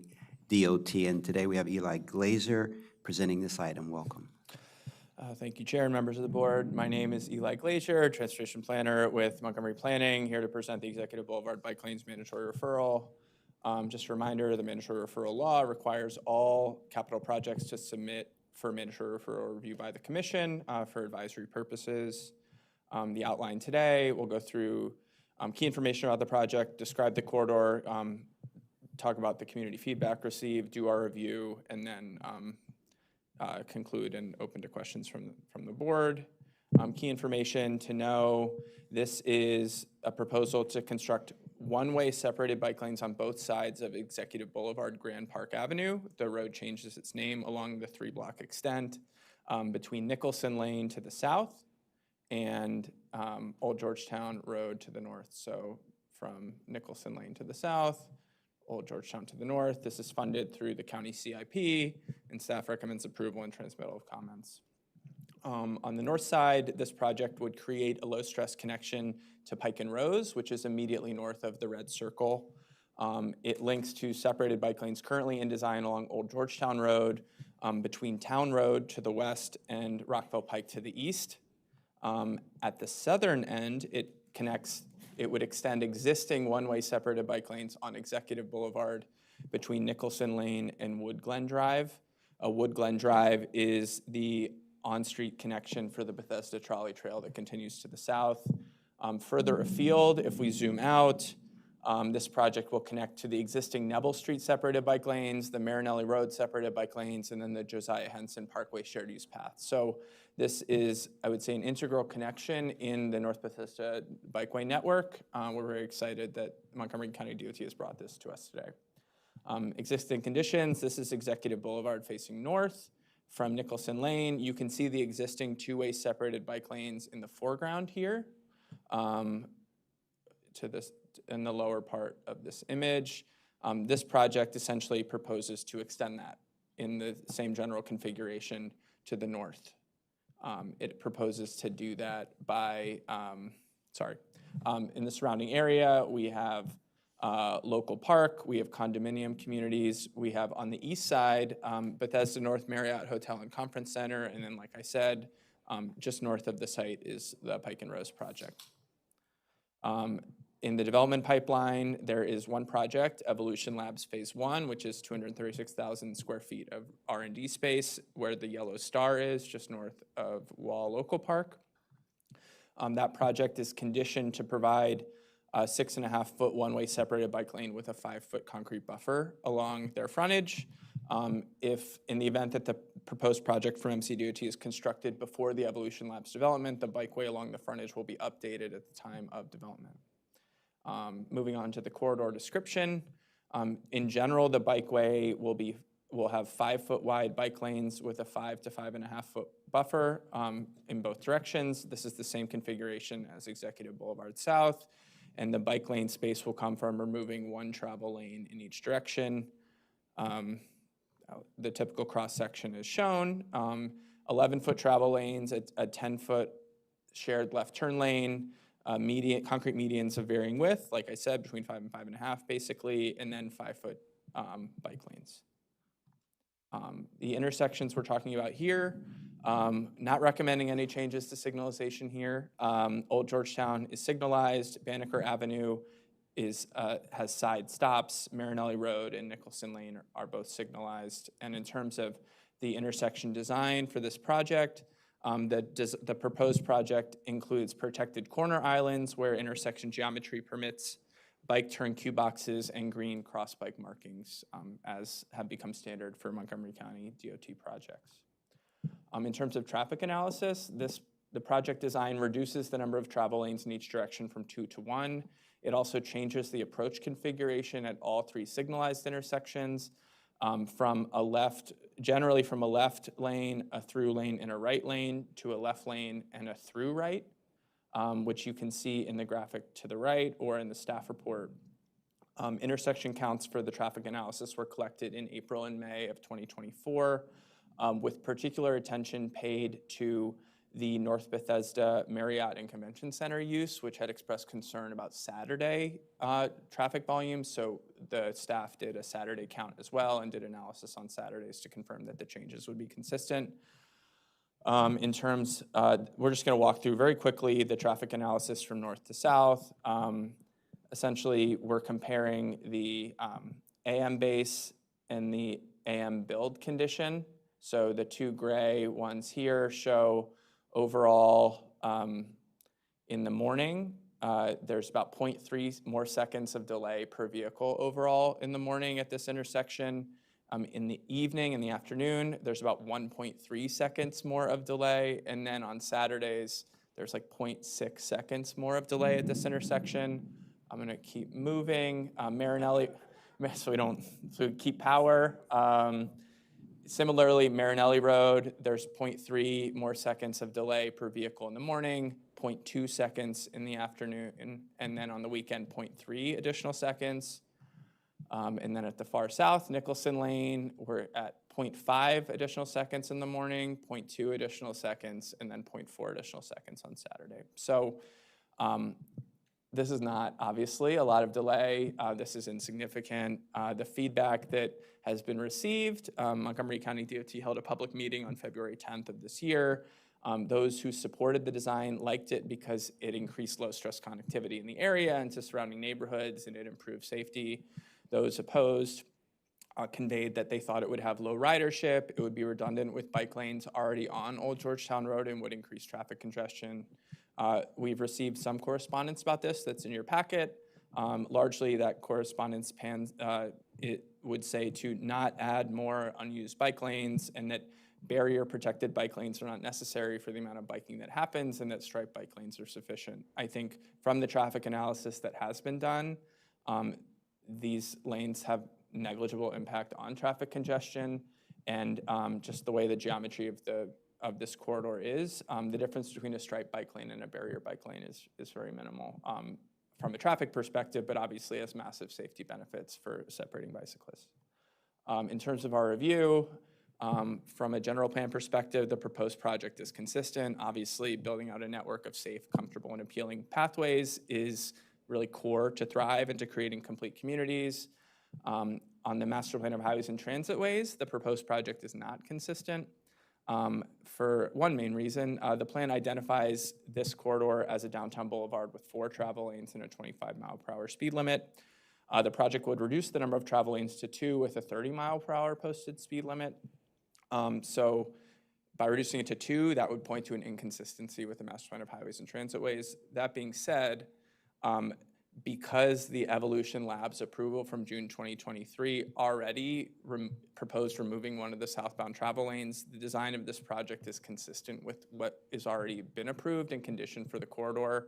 This is sort of an unavoidable impact and inconsistency. And I think I would also say that as we sort of look forward to amending the Master Plan of Highways and Transitways in the future, this road really acts more like a downtown street than a downtown boulevard anyway. So 2 travel lanes was much more consistent with sort of that vision. So I would anticipate amending in that direction moving forward. The proposed project is consistent with the 2018 Bicycle Master Plan because it's providing the one-way separated bike lanes that are planned. And then it's consistent with the White Flint Sector Plan because it provides links to existing and proposed transit facilities as well as the bicycle and trail network. In terms of transportation best practices, the Complete Streets Design Guide, the target speed exceeds what the design guidance is for this sort of street. The protected crossing spacing is in line with what we would expect for this type of street. The street buffer is partially achieved in places, and then the bikeway is consistent because the 5-foot width meets the minimum width for the facility.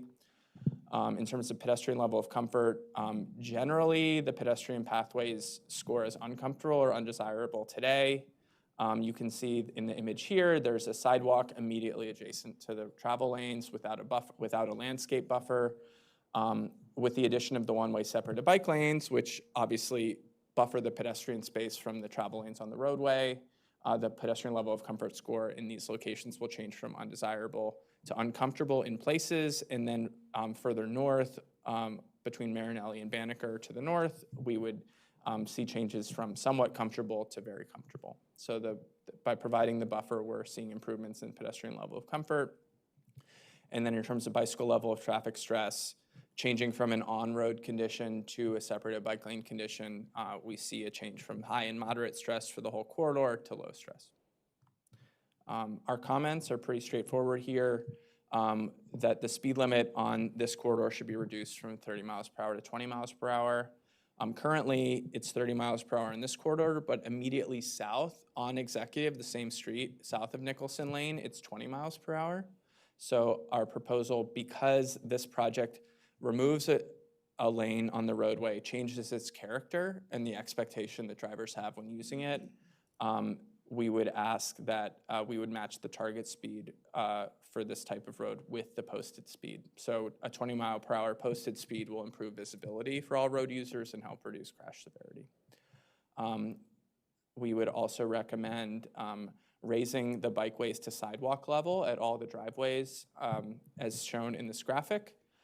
Clearly a sidewalk level bikeway encourages drivers to yield to bicyclists as they cross the bikeway in the same way that they yield to people walking. It reinforces bicyclist priority and really helps visually distinguish the bikeway from the roadway. In addition, it also it can act as a speed hump, slowing turning vehicles to and from the driveway, which improves visibility and reduces the likelihood of severe injuries by reducing the speed. And then lastly, we recommend that the curbs at a few locations are updated to provide separate directional curb ramps at Executive Boulevard and Nicholson, at Executive and Marinelli, and then at the southern corners of Grand Park and Old Georgetown. I think the image on the right is of Executive Boulevard and Marinelli, where the red arrows indicate the direction of travel if you were to follow the curb ramp, and they're all pointing into the street, not along the proposed path of travel.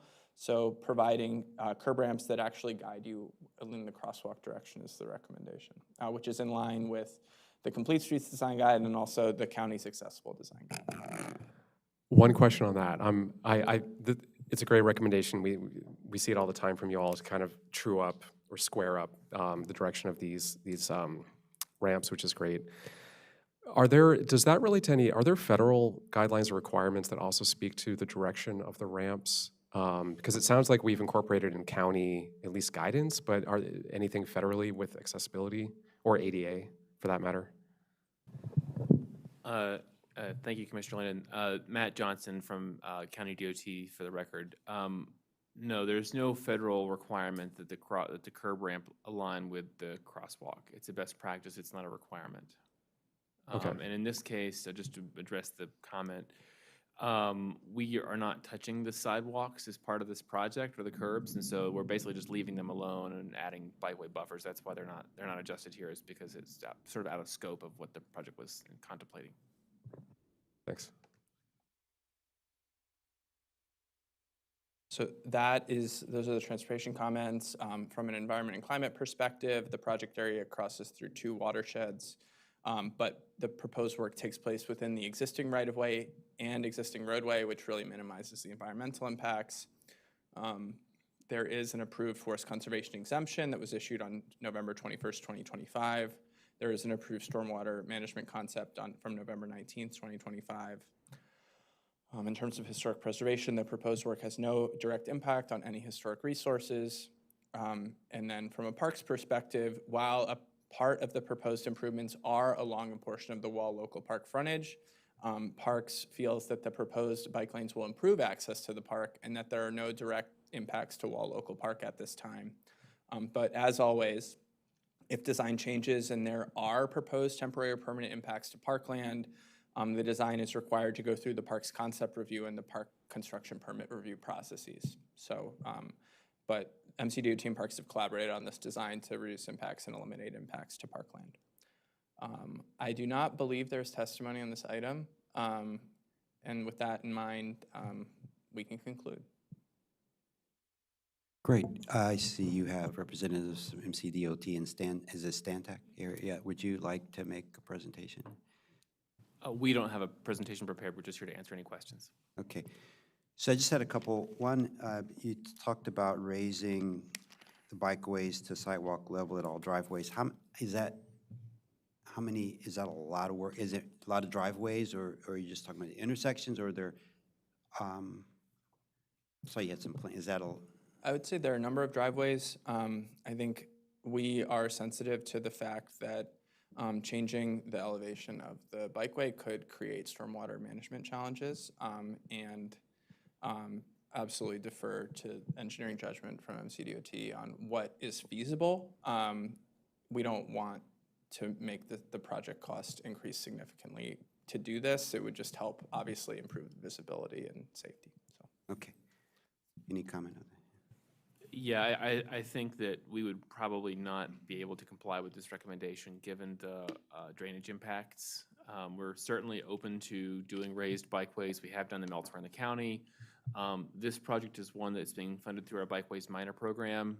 So it's, by its nature, a relatively small project, and we don't have a lot of funding for it. And so we're doing everything we can to minimize costs. And I think this would impact drainage, not necessarily only within the roadway, but sometimes water is draining out of those driveways into the roadway. So by putting a raised barrier there, we could be impacting private property as well, which would require us to potentially acquire either temporary or permanent easements from property owners.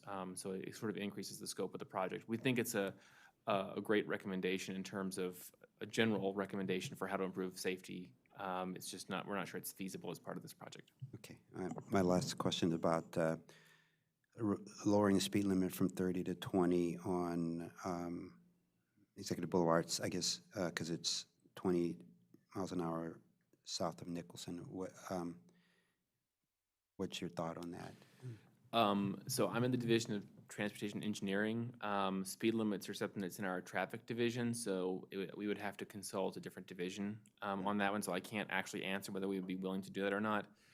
Also, state law requires us to do a traffic study prior to lowering speed limits to 20, and so that is something that we could consider, but I can't guarantee that it'll get approved. It'll have to have a traffic study, and it'll also have to get consent from our traffic division. But it's certainly something we will consider. Okay. Well, big picture, thank you for bringing this to us. And we always love it when you're able to implement the bicycle master plan. So thank you so much. So any other questions or comments? No? Okay. Okay. Okay. I just have one. Do you have any, because comment from some of the public, do you have anticipated usage? Do you know that what is the anticipated usage of this bike path? No, just curious. It's very difficult to create reliable models to understand what expected usage is. But what we can say is that demand for bicycling is very similar to demand for other transportation modes in the sense that if there's a demand to go from point A to point B, bicycling is an option that people will consider if there are low-stress facilities in place. And thank you, Eli, for bringing up this map here. There is a growing low-stress bike network in the North Bethesda, White Flint area. And right now we have sort of three different areas of low-stress bike lanes that are not connected to each other. So in the north, we have existing separated bike lanes along Town Road, along the western frontage of Pike and Rose. We also have the Josiah Henson Bikeway along Josiah Henson Parkway. And we have separated bike lanes along the state portion of Old Georgetown Road. Those are all connected to each other. We also have separated bike lanes on Neville Street and Marinelli Road East that are connected to each other, but they're not connected to the area that I described first. And then in the south, we have separated bike lanes on Executive Boulevard and on Woodland Drive, which connect to the Bethesda Trolley Trail, which are, again, not connected to the other two areas. So we have these three different areas that are disconnected from each other. This project will connect the northern and southern areas to each other. And there are existing striped bike lanes on Marinelli Road. They're, I think, moderate stress that, if those are ever upgraded, would connect the eastern portion to the other two portions via this project. So this is about connecting existing networks At this point, we still have a very disconnected network. And the example I like to give to people is back in 1976, 50 years ago, the metro opened between Rhode Island Avenue and Farragut North. It did not go to Montgomery County. If we had stopped there and just built that piece, probably we would live in a region where almost no one would ever ride metro. It just would be totally useless for most trips. But we don't live in that world. We live in a world where the metro extends out to Montgomery County, and you can very easily get on the metro right here at Wheaton. I actually took the metro here from where I live, DuPont Circle, when I came here today. You can ride it to the airport, National. You can ride it to Dulles if you want. You can ride it to Largo or to downtown or to Alexandria. It's useful for a lot of trips, and a lot of people use it.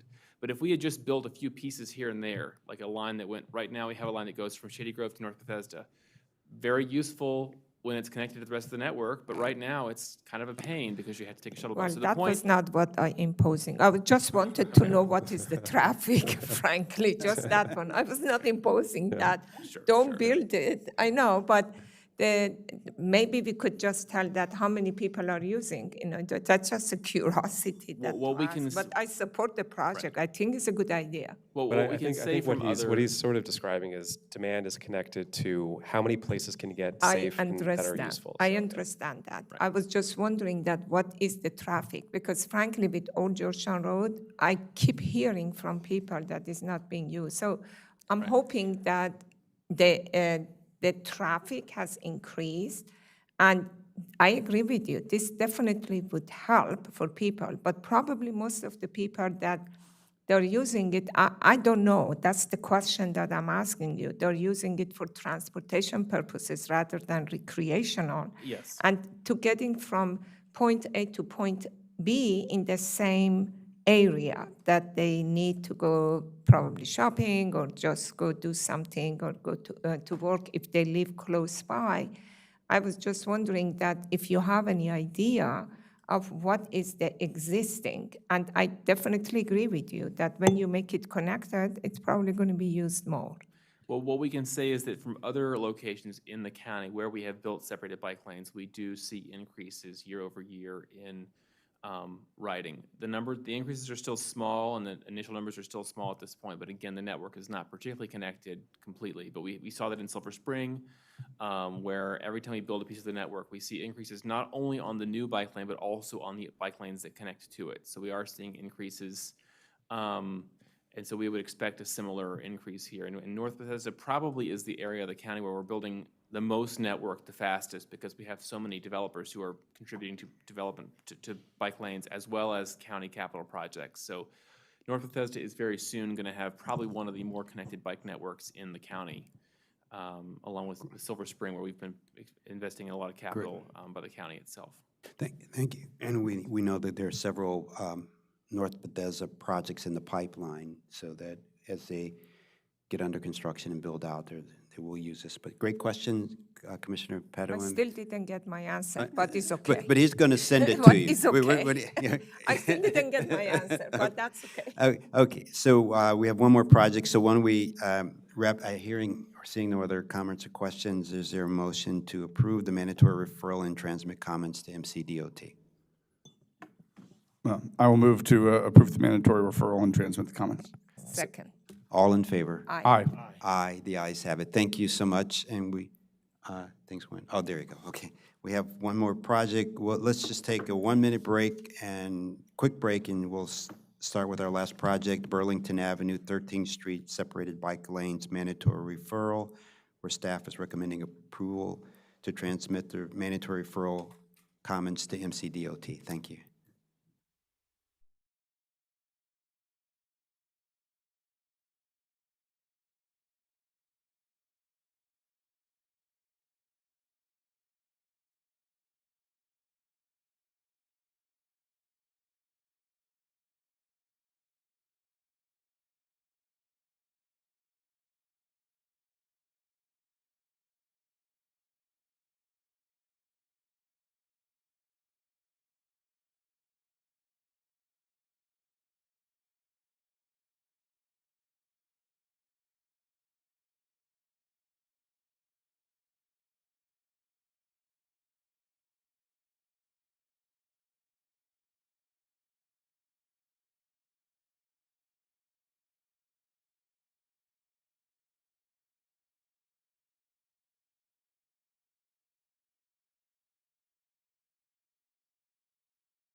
Good afternoon. We're on our last item of the day. It's the Burlington Avenue 13th Street separated bike lanes mandatory referral, where staff is recommending approving the mandatory referral and transmitting comments to MCDOT. And we have Eli Glazer again, presenting this Sorry. item. Welcome. Thank you. Eli Glazier, for the record, Montgomery County Planning. I'm here to present the Burlington Avenue 13th Street Separated Bike Lanes project. We'll skip over the law since we spoke about that in the last item. This project, MCDOT proposes to construct one-way separated bike lanes on both sides of Burlington Avenue and 13th Street from Eastern Avenue at the west side to Fenton Street in downtown Silver Spring. This project will be constructed after the Fenton Street separated bike lanes project is built, and staff recommends approval of the mandatory referral and transmittal of comments to MCDOT. On the west side, the bikeway connects to DC residential streets, 13th Street, Leagate Road, and then on the east side, a major benefit of this project is it connects people in a low-stress way across the train tracks. So it connects South Silver Spring across the CSX tracks, which also are the Red Line tracks, to the Metropolitan Branch Trail south to DC, the Metropolitan Branch Trail north, which is under construction, and the board saw mandatory referral for in 2016, to Silver Spring, and then ultimately through the Purple Line construction all the way to Bethesda. The Fenton Street separated bike lanes, which are under construction next year, which this board saw an alternatives analysis for in 2021, and then mandatory referrals for in 2022. That project will provide separated bike lanes from this intersection, Burlington at Fenton Street, all the way north to where the former planning department building is. So the entire Fenton Street corridor. So this project, the 13th Street project that's in front of us today, is like life-changing, I would say, route-changing connection for folks living in this corner, this western southern corner of Silver Spring, to connect to the rest of Silver Spring and to connect folks living east of the CSX tracks to Montgomery College, the large Montgomery College campus that's here. Can I ask one? I apologize for an early question, but just on this map specifically, I just want to make sure my understanding of the current plans are correct. Does the King Street segment still reflect the current plans for connecting to the MBT, or has that changed? It does not. That's still master planned and exists, that segment, but the current plan is as part of, there's ongoing work on Selim Road, which is this road here, and the bridge that's, you can see on when you drive on Georgia, and that will connect to the north side of Burlington, which as part of this project will construct a side path on the north side, which will allow you to get from Fenton Street to the side path to Selim Road. So Selim, is that Selim kind of getting up to the bridge and then going down the bridge east to connect to Fenton again? That's the current MBT route? That's the route that, that is going to be advanced. And so it'll link up directly with this project. Mm-hmm. Okay. Yeah, correct. So facing east, 13th Street, or sorry, this is facing west, 13th Street. There's an auto body shop in the foreground on the right. On the left, a car wash, and then there's multifamily apartments and condominium buildings, and the Days Inn Hotel further to the west. You can see that there's a shared lane marking on the wide travel lanes, and then there's existing parking lanes as well. Facing east, this is at Georgia and Burlington. We can see the CSX tracks and sort of a wide road with existing sidewalks on both sides.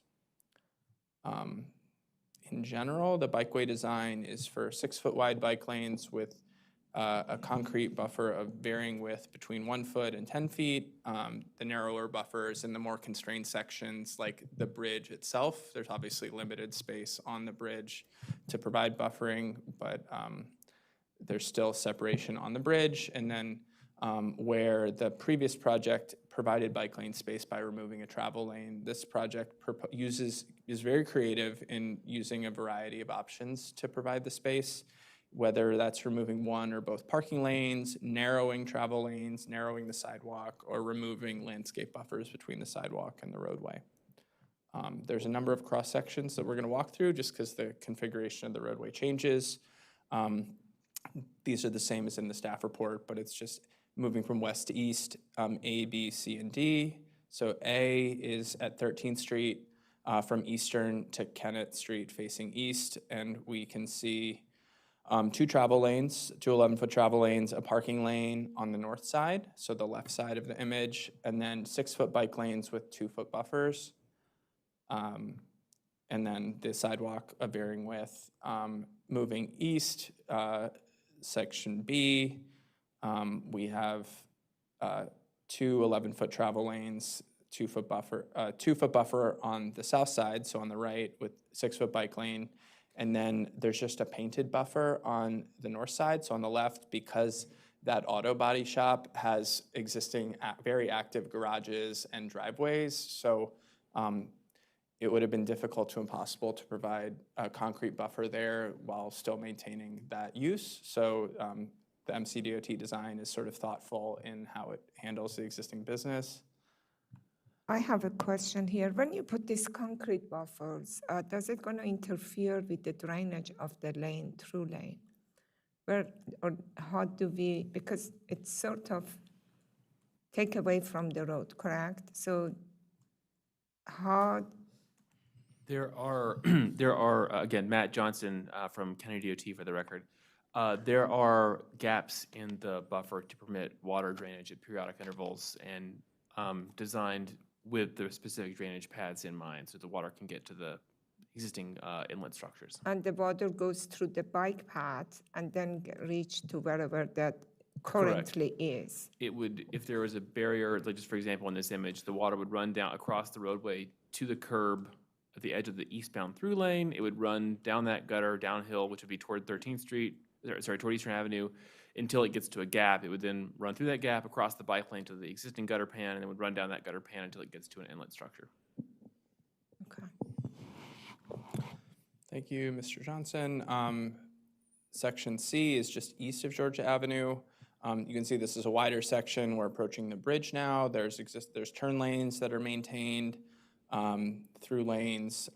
There's a floating bus stop designed as part of this project to maintain ride-on service, 5-foot bike lanes, and then on the north side, a 2-foot buffer, so the left side, and then on the south side, the floating bus stop acts as a buffer for the bike lane. And then the existing sidewalks are maintained. And then D, which is just after Salem Road, you can see the proposed shared use path on the north side. This is the connection for the Metropolitan Branch Trail that will connect to Salem Road. Then you have the separated bike lane and a 2-foot buffer, 3 through lanes, so 2 in the westbound direction and 1 in the eastbound direction that are 11 feet, a 2-foot buffer, and then the 6-foot bike lane in the eastbound direction. So say you're going east, trying to connect going north on the MBT. How would this design accommodate that that travel pattern or that movement in a safe way?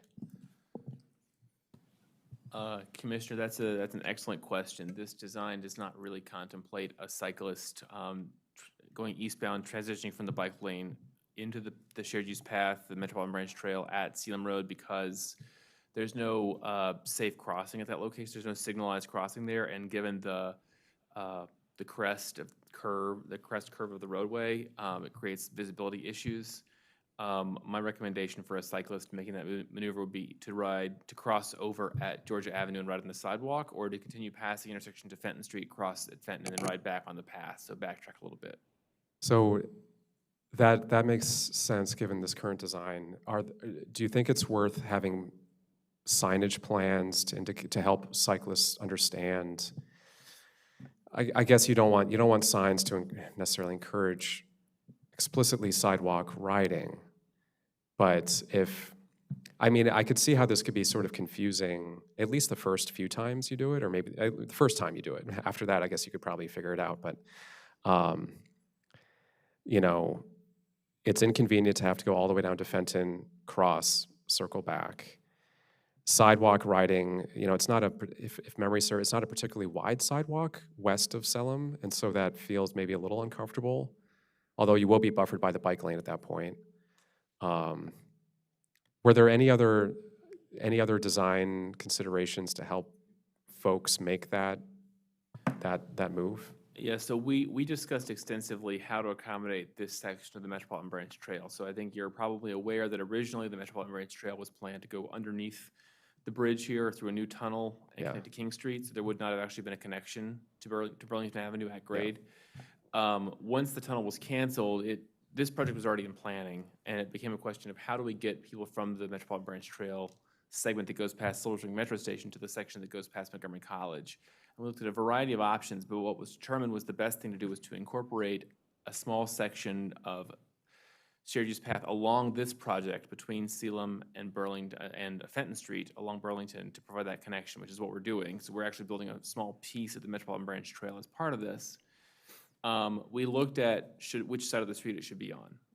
And we determined that it was just not feasible to have a crossing at Sealam Road, given the crest curve and the roadway geometry, the inability to put in a median refuge. Do you have a It is plan state you could, excuse me, a plan you can show what this trail, so people can see what Vice Chair Lynn is talking about? Or- Yeah, but just while Mr. Glazier is working on finding that, I'll just say that we just did not find a way to provide a safe crossing here. I understand that there are going to be maneuvers that are going to be challenging as a result of that. There is, for eastbound cyclists, there is a median between the bikeway and the roadway at Sealam. There's not an opening in the median there, so there's a driveway just beyond it that people might use to leave the bike lane, but it would not be right at the location of the intersection. So, and there will be signage at Fenton Street for the Metropolitan Branch Trail. Right. And so I assume then was it infeasible to have a two-way protected north side, a two-way on the north side,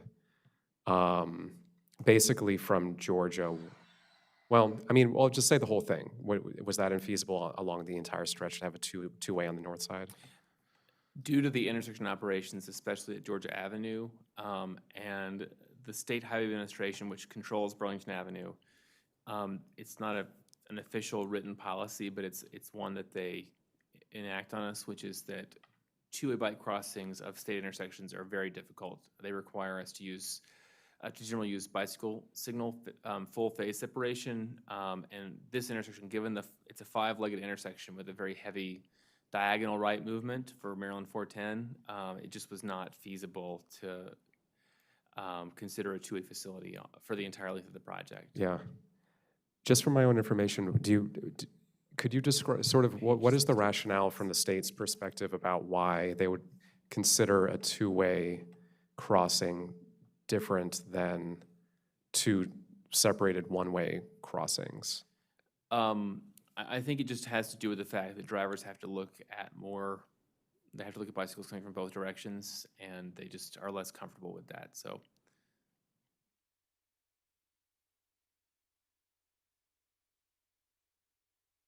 But you know what's interesting. Sorry to just. What's interesting is there's examples of trails crossing state highways. Like the one that comes to mind is Sligo Trail that crosses Colesville, which is very explicitly a two-way. You know, trails are inherently two-way, and SHA doesn't seem to have any problem with that. And there doesn't seem to be any functional difference between a trail and a two-way protected bike lane crossing a state road. But anyway, that's a separate conversation. Yeah, Commissioner, I understand, and there is, I would suggest, some inconsistency. A two-way bike lane it's very similar to a shared use path, but they're not considered the same thing, so.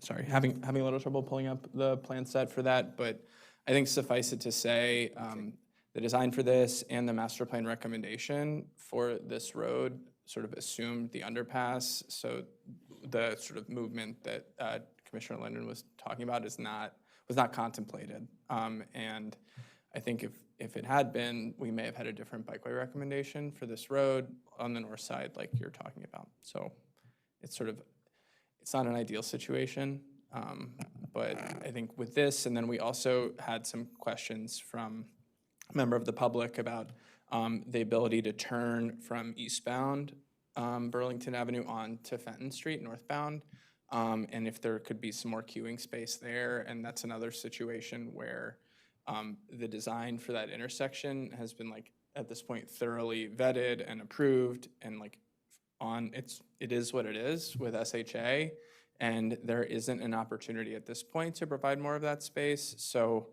I think there could be future opportunities there. This is a very good project. It's obviously not a perfect project, but we operate within the constraints that we have. Yeah. But yeah, thanks for talking that through. Yeah, I understand kind of the limitations and constraints.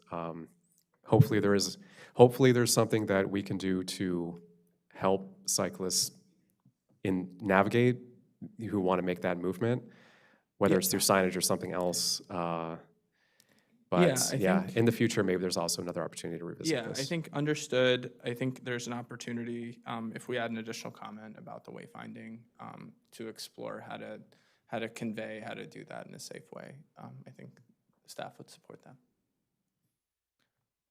In terms of intersections, just moving along, Eastern Avenue is an always stop. Kennett Street is a side street stop. Georgia Avenue is signalized, and Salem Road is uncontrolled. Eastern Avenue, the project is proposing to construct an advanced stop bar for the bicyclists, which would encourage drivers to stop further back from the crosswalk while making bicyclists more visible to turning drivers, which will improve visibility for everybody and make it easier and safer for people biking and people walking to cross this intersection. At Kennett Street, bicyclists travel through the uncontrolled intersection in the eastbound direction, protected by this concrete buffer. And in the westbound direction, cross bike markings are provided to make clear that this is a bicyclist crossing space.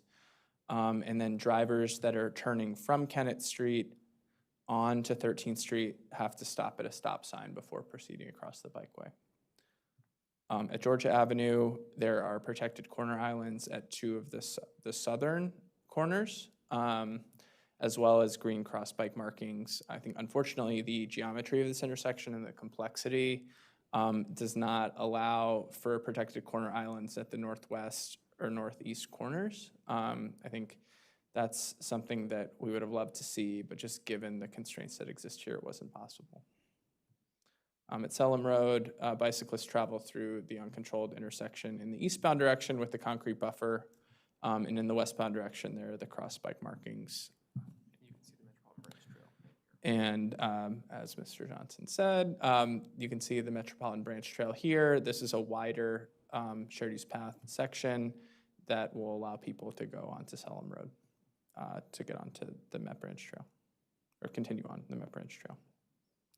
And then Fenton Street, the design for this intersection, as I said, was designed as part of the other project that was before the board, the Fenton Street separated bike lanes. But there are protected corner islands here that allow people to queue and to transition onto the shared use path going south on the MBT and then north onto Fenton Street and into sort of the Fenton Village area of Silver Spring. In terms of traffic analysis, the traffic analysis for this project was conducted at Georgia Avenue at the intersection with East-West Highway, Georgia, 13th Street in Burlington. This design does not reduce the number of travel lanes. It does change the lane configuration at 13th Street and Georgia from a right turn and a through with two left turn options to a through right and the left turn options. So you can see what the proposed change with the sort of the red highlight. And in terms of traffic analysis here, I broke this up into AM and PM. In the AM, the base situation is 58.8 seconds of delay per vehicle, and in the build condition, that actually goes down 2 seconds. Still operating at a level of service E, which is not great, but this is an urban area with a lot of congestion already. In the PM, the overall delay also goes down significantly. So we see in general there is reduced delay, but at the same time, there are some approaches like where delay is expected to worsen. So in the westbound direction, we see that delay worsens from 72 seconds to 106 seconds. And then in the southeastbound direction, it goes from 301 seconds to 321 seconds. So while in general the intersection is getting better, at some approaches, just based on the changes that needed to be made for this project, it gets worse. So Hi, I have a question. I don't understand. I'm just curious what that means. The first line eastbound, base PM delay 679. So yeah, so what this is saying essentially in the eastbound direction, given the existing configuration if this project weren't to be built, that's what the delay would be in that direction. So how could the build improves it dramatically? And it still is F. Well, I see It's still F. And it can improve it dramatically, because it's changing.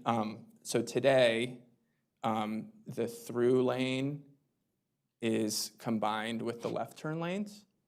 So if you're waiting for somebody to turn left here, you could be stuck, and you're going through, you can be stuck, which can be a significant delay given the oncoming traffic in the other way. But what this project proposes to do as part of the design is make the through and the right together.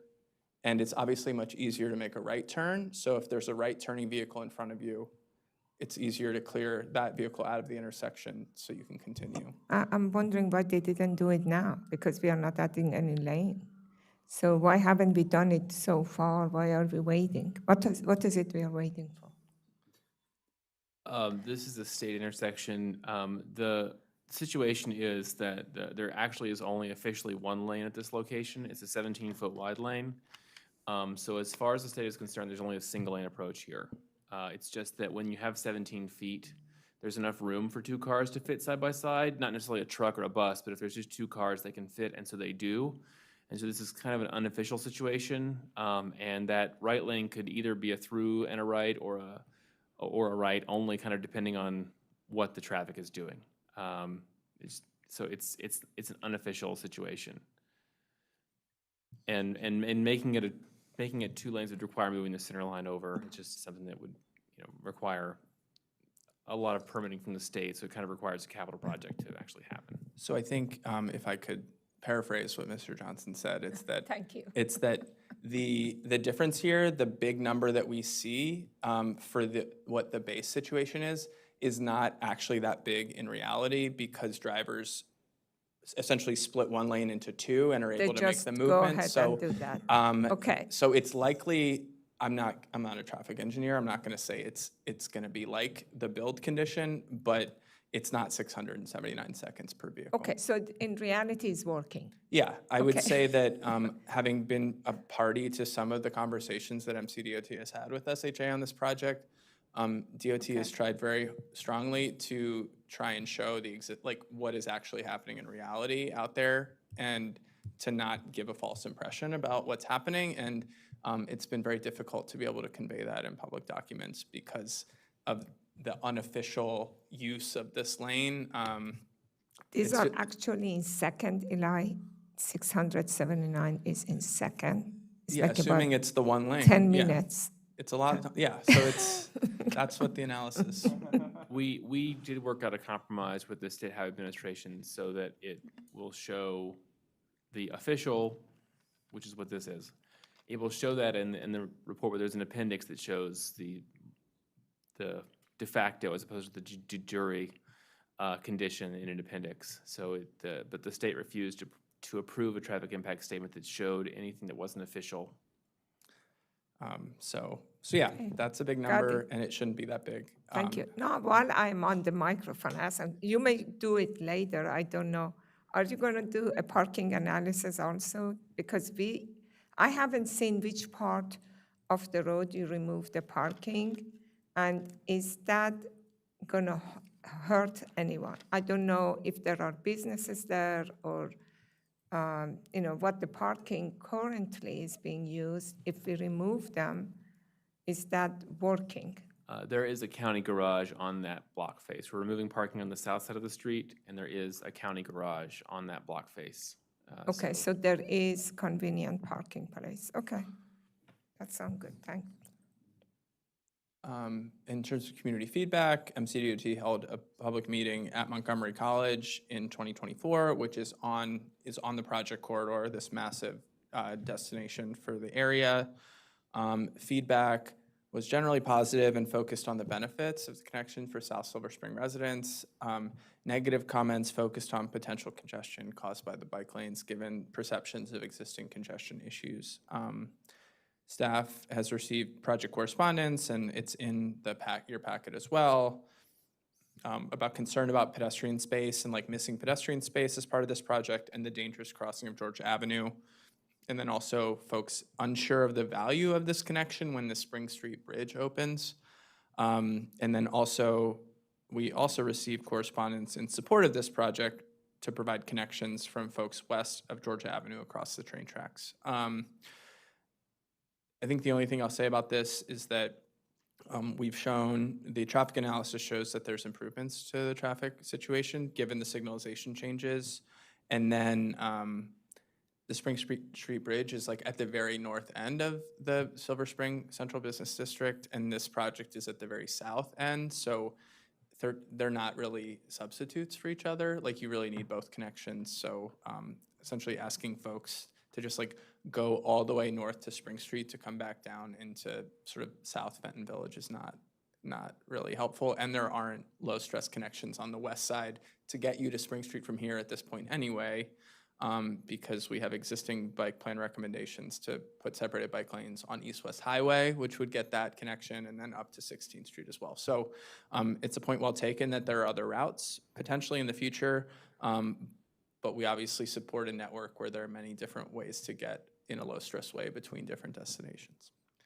In terms of our review, I can go through this pretty quickly. This project is consistent with Thrive because it builds out complete networks for walking and biking in line with complete communities. Partially consistent with the master plan of highways and transitways because while there are 2 travel lanes, the 30-mile-per-hour speed limit is higher than the 20-mile-per-hour speed limit that the target is for this roadway type. It's consistent with the bicycle master plan. It's consistent with the Silver Spring downtown and adjacent communities plan. In terms of transportation best practices, the target speed is higher than the roadway classification. The maximum protected crossing spacing is also higher, but there's not really a lot you can do about that without adding additional street connections. The street buffer is partially met in certain areas, and then the bikeway is consistent. In terms of pedestrian level of comfort, on portions of this road, the comfort is already very comfortable. And then in the locations where it's either uncomfortable or undesirable, the provision of the separated bike lane improves the comfort. And then bike stress, existing in the roadway is high to moderate stress, and this project improves the stress to low stress or very low stress, which would be the best score, very low stress. Transportation comments, again, similar to the previous item. The corridor speed limit is currently 30 miles per hour. The proposed project narrows the feel of the roadway, which changes its character and the expectation of folks driving along it. The master plan target speed is 20. Matching that target speed would improve visibility and reduce crash severity. Second comment is that the northeast curb ramp of 13th Street and Kennett Street should be reconstructed to become more directional. I think you can see here on the left, the curb ramp today leads people to go out into the intersection and also potentially encourages a higher speed turn from westbound 13th Street onto Kennett Street. If we were to bulb out, as shown in the red highlight on the right, folks would have a direct connection across, would still be able to maintain the ability for cars to turn into that lane just in a more controlled way. So this is consistent with the Complete Streets Design Guide and the Accessible Design Guide. And then lastly, raising the unprotected bikeway section along the Sport Automotive Service Center to sidewalk level. As I mentioned earlier, the proposed design for this bikeway westbound includes, there's a small nose of concrete to discourage folks from driving in the buffer space, but then because these are very active garages and driveways, we weren't able to get a concrete buffer here. The recommendation is that the area where we see the green cross bike markings here, which is the bikeway in this direction, that be raised to sidewalk level to make clear to people sort of entering and exiting the garages here that this is a bikeway and that they need to drive slowly across it, even if it's like on its face, this looks like an unprotected bike lane, right? So providing some sort of visual indication would be helpful to, similarly for the last item, encourage yielding, reinforce priority, and visually distinguish the bikeway from the roadway. So I think that would be, I think MCDOT's already done a great job here in ensuring that the existing businesses along the corridor can continue to operate in the manner that they're accustomed to. And that this could be an additional way to strengthen the bicyclist safety and priority while still maintaining that access. Does MCDOT think it's possible to, presumably along that entire stretch of where those shops are, there's not the need for access continuously, right, from east to west. Are there any opportunities for just like one or two kind of shorter concrete barriers where there's not a garage entrance directly there, to at least, another sort of like visual cue, another reminder, even though maybe it doesn't provide a lot of functional value, but kind of in line with what Eli is talking about? I think I'll let Matt weigh in, but that's a thought that I had too at first. But if you look at this, it's shown sort of on the right in this image. There's like three garage entrances, then there's a driveway between this and parking garage for the apartment building as well. Yeah. So there's a lot of conflicts, and I think if I could put words in Matt's mouth, I think it would speak to the constructability of the small buffers that would be created, and then likely the turning movements of the large vehicles that could be using these would probably destroy any of the buffers that you would construct. Yeah, it's not really feasible to have buffers. A raised bike lane might be something that we can consider. We will have to consider the drainage impacts to that, so I can't guarantee anything. I would just say that an auto body shop is probably not the highest and best use in this area, so there's a likelihood at some point in the future that this will redevelop into something that's more commensurate with the zoning that's in place, and that space would likely have fewer driveway needs, and could potentially also be used through the master planning process or through the development approval process to have some sort of more robust barrier between the bikeway and the sidewalk. Completely agree. Okay, thanks. So yeah, it's not the be-all, end-all. This is not the last bite at the apple for that segment. And then beyond transportation, I'll talk briefly in terms of environment and climate. It's in an urban streetscape. There are no impacts on significant or specimen trees. From a forest conservation perspective, there is a forest conservation exemption approval. Prior to the pre-construction meeting for this, there are additional approvals that will need to be achieved, which are common for all of these types of capital projects. In terms of historic preservation, no direct impact on any historic resources, but it's adjacent to a historic resource, so if work crosses into that space, plans will need to be submitted to the HPC. And then I turn it over to my colleague from the Parks Department to discuss the next couple slides. Thanks. Good afternoon, Jackie Hoban from Montgomery Parks for the record. So I'll speak briefly to where this project interacts with parkland, which is pretty limited, so I'll be pretty quick here and wrap us up. So this is on the eastern edge of the project limit. In brown on that graphic, you'll see where it's showing the new side path along the frontage of the green outlined piece of Fenton Street Urban Park, which is sort of two pieces of separated parkland at the Fenton Street intersection. This is showing the existing condition of the intersection, but as Eli has mentioned several times, there will be improvements made to this intersection ahead of this new side path and bike lane connection.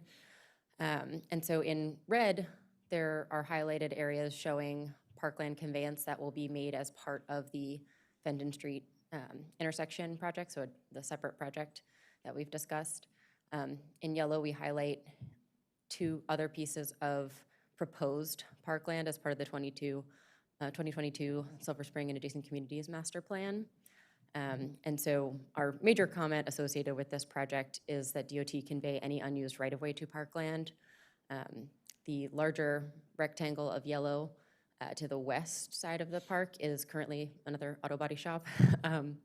And should a full take of right-of-way be required for that, Parks is asking that that land be conveyed to parkland, which DOT is agreeing it is consistent with the master plan. It would be something they would evaluate. Other than that, the project itself does not cross onto parkland, so no park construction permit is required at this time. Should their limit of disturbance change and impact parkland, they would then need a park construction permit. We'll continue to coordinate with them as the project design advances, just to limit impacts to the community garden that is right directly adjacent to the frontage of that new side path. So our 2 comments are that they, continue to coordinate on the design and timing to limit the impacts to the community garden, operations and infrastructure, and then they convey any unused right-of-way to Montgomery Parks at Fenton Street Urban Park consistent with the recommendations in the 2022 Silver Spring Downtown and Adjacent Communities Plan. Ms. Hoban, can you go back to the previous? So when you look at this, it looks as if MCDOT will need to acquire those yellow properties in order to implement this plan. So they don't know if the larger rectangle, they don't know what right-of-way will be acquired or be needed for the project. Is that right, Matt, at this time? Correct. We're not sure what the extent of the acquisition will be at this time. Okay. And then the other small triangle is, we're still looking into it. Our real estate teams are in coordination. Some piece of that is SHA right-of-way. And so we're trying to figure out what the limits of that are and what is possible to be conveyed. Because with the intersection improvement project, that roadway is, being pulled away. It's going to be open green space. At one point, it was going to be a stormwater management facility in that location. I think that had since been removed kind of toward the end stage of that other project to accommodate this new side path connection. So now there's more space for potential conveyance that we want to reevaluate. Okay, great. Yeah, I know there's a very active park community garden there, so yeah. All right, thank you. Thank you. There's no testimony for this item. And then these are the shared transportation and parks comments on this mandatory referral. So thank you. Okay, great, thank you. I just wanted, so I also on 13th, is it 13th Avenue or 13th? Right at Kennett, just north of that, the Parks is going to open up the new park, the Bottle Works, which is, I don't know if there's going to, between 13th and the next street, I mean, I don't know if there's a path there or bicycle thing there, but I know that probably will be more actively used given that the urban park is going to open soon. So this is great. Thank you for this presentation. We want more and more bike paths. We want more people to feel more comfortable biking, either to work or to run errands or just for fun. So thank you for MCDOT for moving this forward. And are there any other? And then also, a little similar to Commissioner Pedham's question, it'd be great. How do we monitor usage? Are there little clickers, like under the, as you drive? Thank you, Bob. You were brave asking that question. No, I mean, just in general, how do we monitor bike usage around the county? Is there, are there counters at places, or how do we do Yeah, that? I'll keep it short since I know we're short on time. We do an annual count in the fall every year. Those are hand counts where people actually go out and count. Those are done at discrete locations. I believe we have a location at Fenton and Burlington as one of our count locations. And then we do have about a dozen automated counters. Parks also has, I believe, 5 in the system thereabouts on their trail system that count all the time. Right. Okay. Thank you so much. So, all great work. Any other questions or comments from the board? No. I think the only, sorry, just circling back, we have these comments, and then Is the board interested in adding the comment to add the wayfinding to Salem Road from this? Is that the new, I think the wayfinding is a very good idea. Of course, we don't want to have a lot of sign that people cannot read it, but I'm very much for anything, anywhere to put wayfinding. My It makes the only- whole thing My only suggestion is maybe we don't constrain it to just wayfinding. You know, there could be paint on the street, for example, or I guess that counts as wayfinding. But Staff can, with the Strategies board's to- yeah. blessing, we can create language that speaks to strategies to Yeah. inform how to access. And we're not opposed to that. Okay. great, thank you. So there's a motion to approve the mandatory referral and transmit comments, including the wayfinding to MCDOT. Yeah, I'll move to approve the mandatory referral and transmit the comments. Second. All in favor? Aye. Aye. The ayes have it, 5-0. Thank you Thank so you. much. Thank you all for attending our board meeting today, and we will see you next Thursday. But don't forget to come tonight, though. We also have a speaker series on agrivoltaics. So look forward to seeing you there. Thank you.